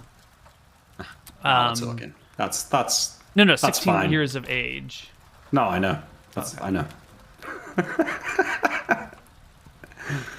Just listen, it's okay in Dracus and it's okay in England. You mean legal? Yeah, not okay. Morally, it's not okay. Yeah, you do whatever you... I'm not getting into this. This is... Good idea. Yeah. But hotness, though. I'm going to roll this one now. Okay. Sure. You ready? Yeah. So this is going to be... Ooh. It's going to be so hot. I'm doing one at a time. Okay, we've got Okay, it's not a great start. 6. Okay, an 11. It's not great. God damn it. Can we roll a 4d6 on this one? Drop the lowest. Sure. Go ahead. Okay, so we got. She's a 13. And her name is. I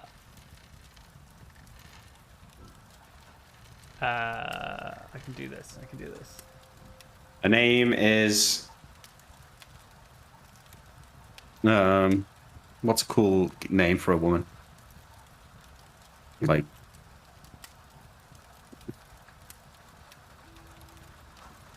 Destiny.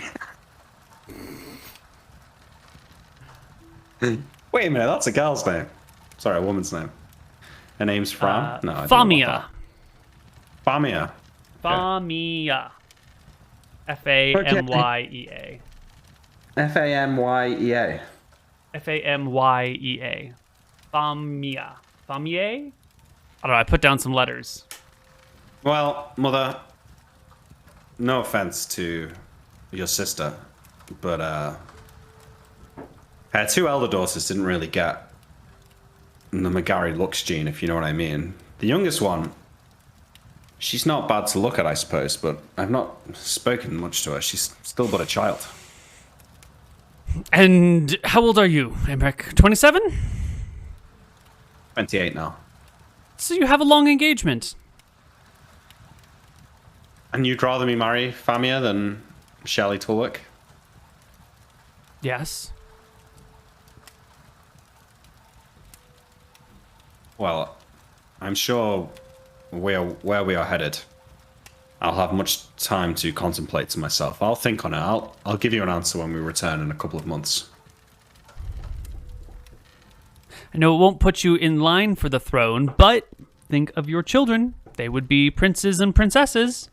And if you marry Shelley Tulwick, your children will be the joke of all nobility. You'll get what happens when you cross a McGarry with a Tulwick. Jokes. You really think these drakes will be made once Scoria is dead and the deed is done? You remember the times you spent in bars, drinking? What things were said about your aunt in front of you at that point in time? About the Queen? I'm sure in the taverns you would frequent, you heard many a ill thing said of your blood. I suppose. Maybe you're right. Do you regret your choices in life, Mother? Did you not marry for love once upon a time?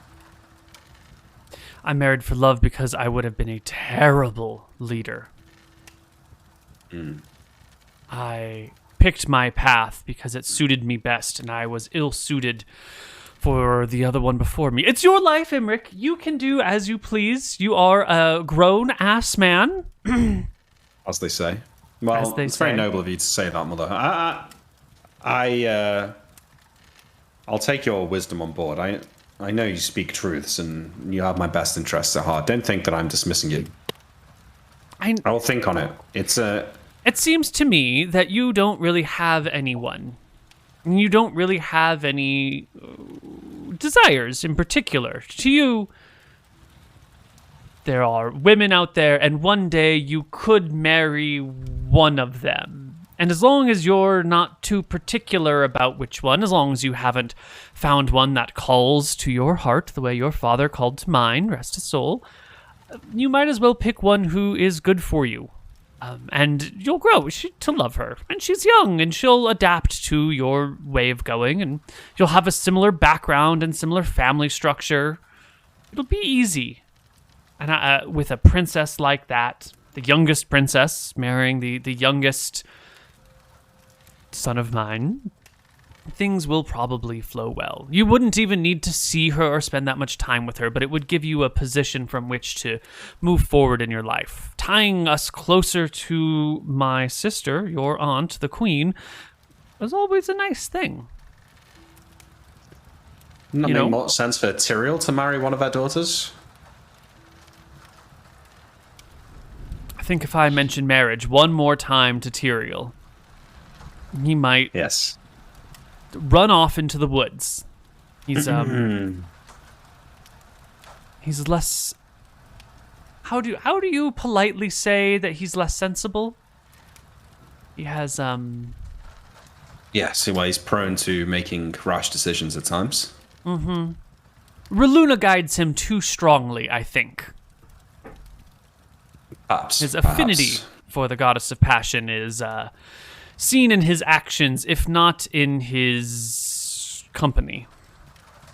But if you could nudge him in that direction, I would appreciate it. The family is without an heir. You think you felt Tyriel's wrath, Mother? I'm sure he's never spoken to you the way he speaks to me regularly. And he's often scolding me in the same way that Father would when we were children. He thinks he knows everything, does Tyriel. And he may be good with a sword, and he may be wise and devious, but he doesn't know everything. And, well, I like to think that in recent times he's listened to our wisdom, meaning myself and Anton, more than he has in the past. So maybe my words will help your cause here. I'll do what I can. Good, that's enough. I'm done being a mother. It's time to be an old lady who puts her feet up by the fire. Yes. Well, your food should be here soon, and let's eat together. And yeah, I'll spend the rest of the evening with her. Now I'm not sure what to do about Shelley Tulwick. Well, you could at least write her something, you know? I could go over there. Visit her? See her? The bad thing, I could go over there and I could get engaged right now. Could sample the goods, is what I'm saying. I could come back. It's not a nice thing to do. Oh no. Oh no. That's what happens when you try and sample goods, guys. The gods come after you.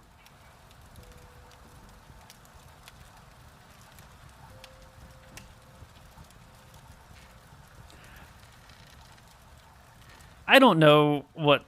I'm going to give him a moment.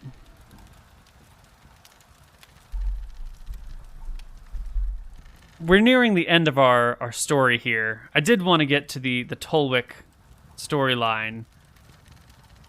But if this borkage is real, because it borked not just on Zoom, but also on Discord, then this might be the right place to end. In fact, why don't we go to a break now, and maybe we'll come back, or maybe this is the end of this chapter. You'll find out if there is another segment to the VOD. He says he's coming back. There is communication, but it's not working like it's supposed to be working. There are technical issues still. This is where we talk about the internet being the vehicle of this sort of game and how the vehicle sometimes breaks down. But I can't improvise a tasteless speech on the fly. Hello, everybody, and welcome back to Streams of Scoria. We are back for our last part after all. Yeah. Sorry about that, guys. Just a random internet drop, You know You know how it is. Internet is the vehicle of esports, and when there's technical problems, it impacts everyone. There's nothing you can do about it, so... Exactly that. Yeah. But I don't think there's too much more to do, in a way. You said you wanted to go to Outlast to sample the goods, and then immediately your internet cut out from my perspective. No, I was saying that's maybe what I would do if it was me. Imric wouldn't do that. Okay. If it was Nick, that's probably what I would do. Yeah. Gotcha. But Imric's not going to do that. So I think, despite what Mother said, I'm going to think about it, because we're probably going to be held up in the tent for days at a time when we're in Glacier waiting out a blizzard. So time to think about it then and talk to Anton and Tyriel about it. So I'm not going to make a decision yet. I might start like drafting a letter to Shelley that I might send, but might not send. And so that I can avoid achieving absolutely nothing in this 4 hours in terms of progression, I want to try and make some of these scrolls. So however much time we've got left, we've got about 3 or 4 weeks plus the time on the boat. I want to definitely learn lesser disintegration and then I want to try and make scrolls. So I'm going to learn the spell first. So should we roll for that now? Mm-hmm. Let's do it. Okay, so I'm going to go for the classic 20 to 80 route. You know, Classic. I've had success. 20 to 79. 20 to 79. That's what I'm going for. Served me well so far. Mm-hmm. Recently, at least. You know? Yeah, because the ends are just so much lower to get than the middle. Yeah, look at that. That's it.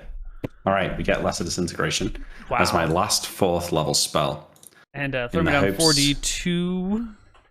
Yeah, in the hopes that this can help me clear some ice. 6 days. Okay. Let me add that to my spell list.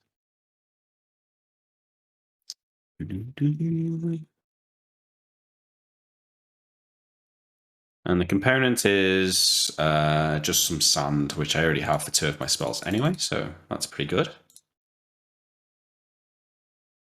Hello? Hello. Yes, I'm just making notes. Yeah. No, okay, sure. Just getting worried. Yeah. Just trying to make sure I track all the things that need tracking. Cool, got that. All right, now I'm going to make scrolls and potions and what have you. So, I haven't got the materials for the Nock scroll yet, correct? Or the Mud Skippers. Right. So we had mentioned that there were 2 sections of downtime. There was the section of downtime before you went to EO1, and then there was a section of downtime when you come back from EO1, right? Yeah, so maybe we can... Before you left, you actually spent doing spell learning, the whole fucking thing. I'm reading my notes. There was lower resistances, fire shield, ultravision, advanced illusion. No, but there was a period of like 3 weeks where I said this is when I'm going to do the solo session, but I don't think I'd committed any time to. Oh, that was even further back in time. Yeah, I think that was a little bit further back, yeah. Okay. I don't think anything that was said or done today was time sensitive. I think all of those things could have been done. Yeah, I knew the stuff about Glacier, but nothing really came of that anyway. Okay. So the lesser disintegration you could have learned there, but these other things, I'm going to put you on that 1, 2, 3, 4, 5, 6, 7, 8, 9, 10 day segment, so that there's not like unlimited time to learn spells. Yeah. So how many days do I have? 10. Before we leave? Yeah. Okay. Yeah, I think I'm going to stick to scrolls because they're quicker to make. 10 days. So let's see. 4, 6.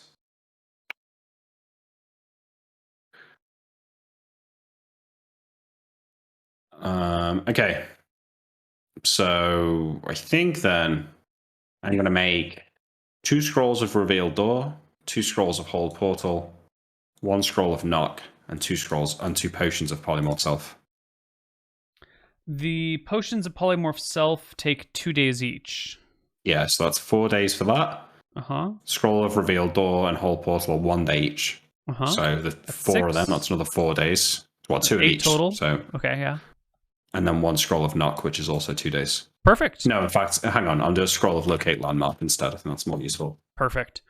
Please jot them down. I'm just going to assume that you do them. And that'll take up the remaining 10 days. Very nice. And then Lady Shelley Tulwick. Oh, beautiful woman. You met her 2 years ago now? 3 years ago? And you've only communicated via letters? Been very erotic, though, the letters. Are they? Oh, yeah. No, not really. No, not really. It flirts with it, though. Trust me. There's some moments. You know, you have to be in there for the whole conversation. You know, it's a lot of inside jokes. Right. You can't just pop in partway through and pretend. Yeah. You just think we were talking about normal stuff, but trust me, it gets steamy. Let me tell you, at times. No, not really. And there's a bit of light flirting, I guess. Right. You know, the way that I'm sure people probably did. Right. And this was back in like August of 1511, and we're currently in March of 1513. Yeah. So it's been a while. It's been a while, yeah. Long distance relationship. hard to manage. Well, I wouldn't really call it a relationship. You know. Yeah, because you're not, there's not an exclusive dating aspect to it, but there is a flirtatious correspondence, Yeah. over a great distance and over a long period of time. So it's quite sad. I think I tried to think of like what reasons I would give for not pursuing this. Probably something along the lines of how, there's a chance that I'm going to die in what I'm trying to do, fighting Scoria. Mm-hmm. And even if I survive, my duties to my family and my country might keep me away from her for too long. And so, she's too intelligent. She's too, she's too like switched on to be just a wife that's left at home with children. I wanted to be with her. It'd have to be a different life where I was free to pursue what I wanted, not one where I'm burdened by the duty of a hero. Mm-hmm. And alas, I may find myself in a loveless marriage to a woman who doesn't care for me. But perhaps our letters can continue. Something like that. I write this out. I'm not sending it yet. Right. Just you got to do a draft. I'm just doing a little draft. I read it. I'll probably take it with me as well and like work on it while I'm away. Mm-hmm. So yeah, I mean, I think this kind of takes us. There's 10 minutes left. This kind of takes us to an end.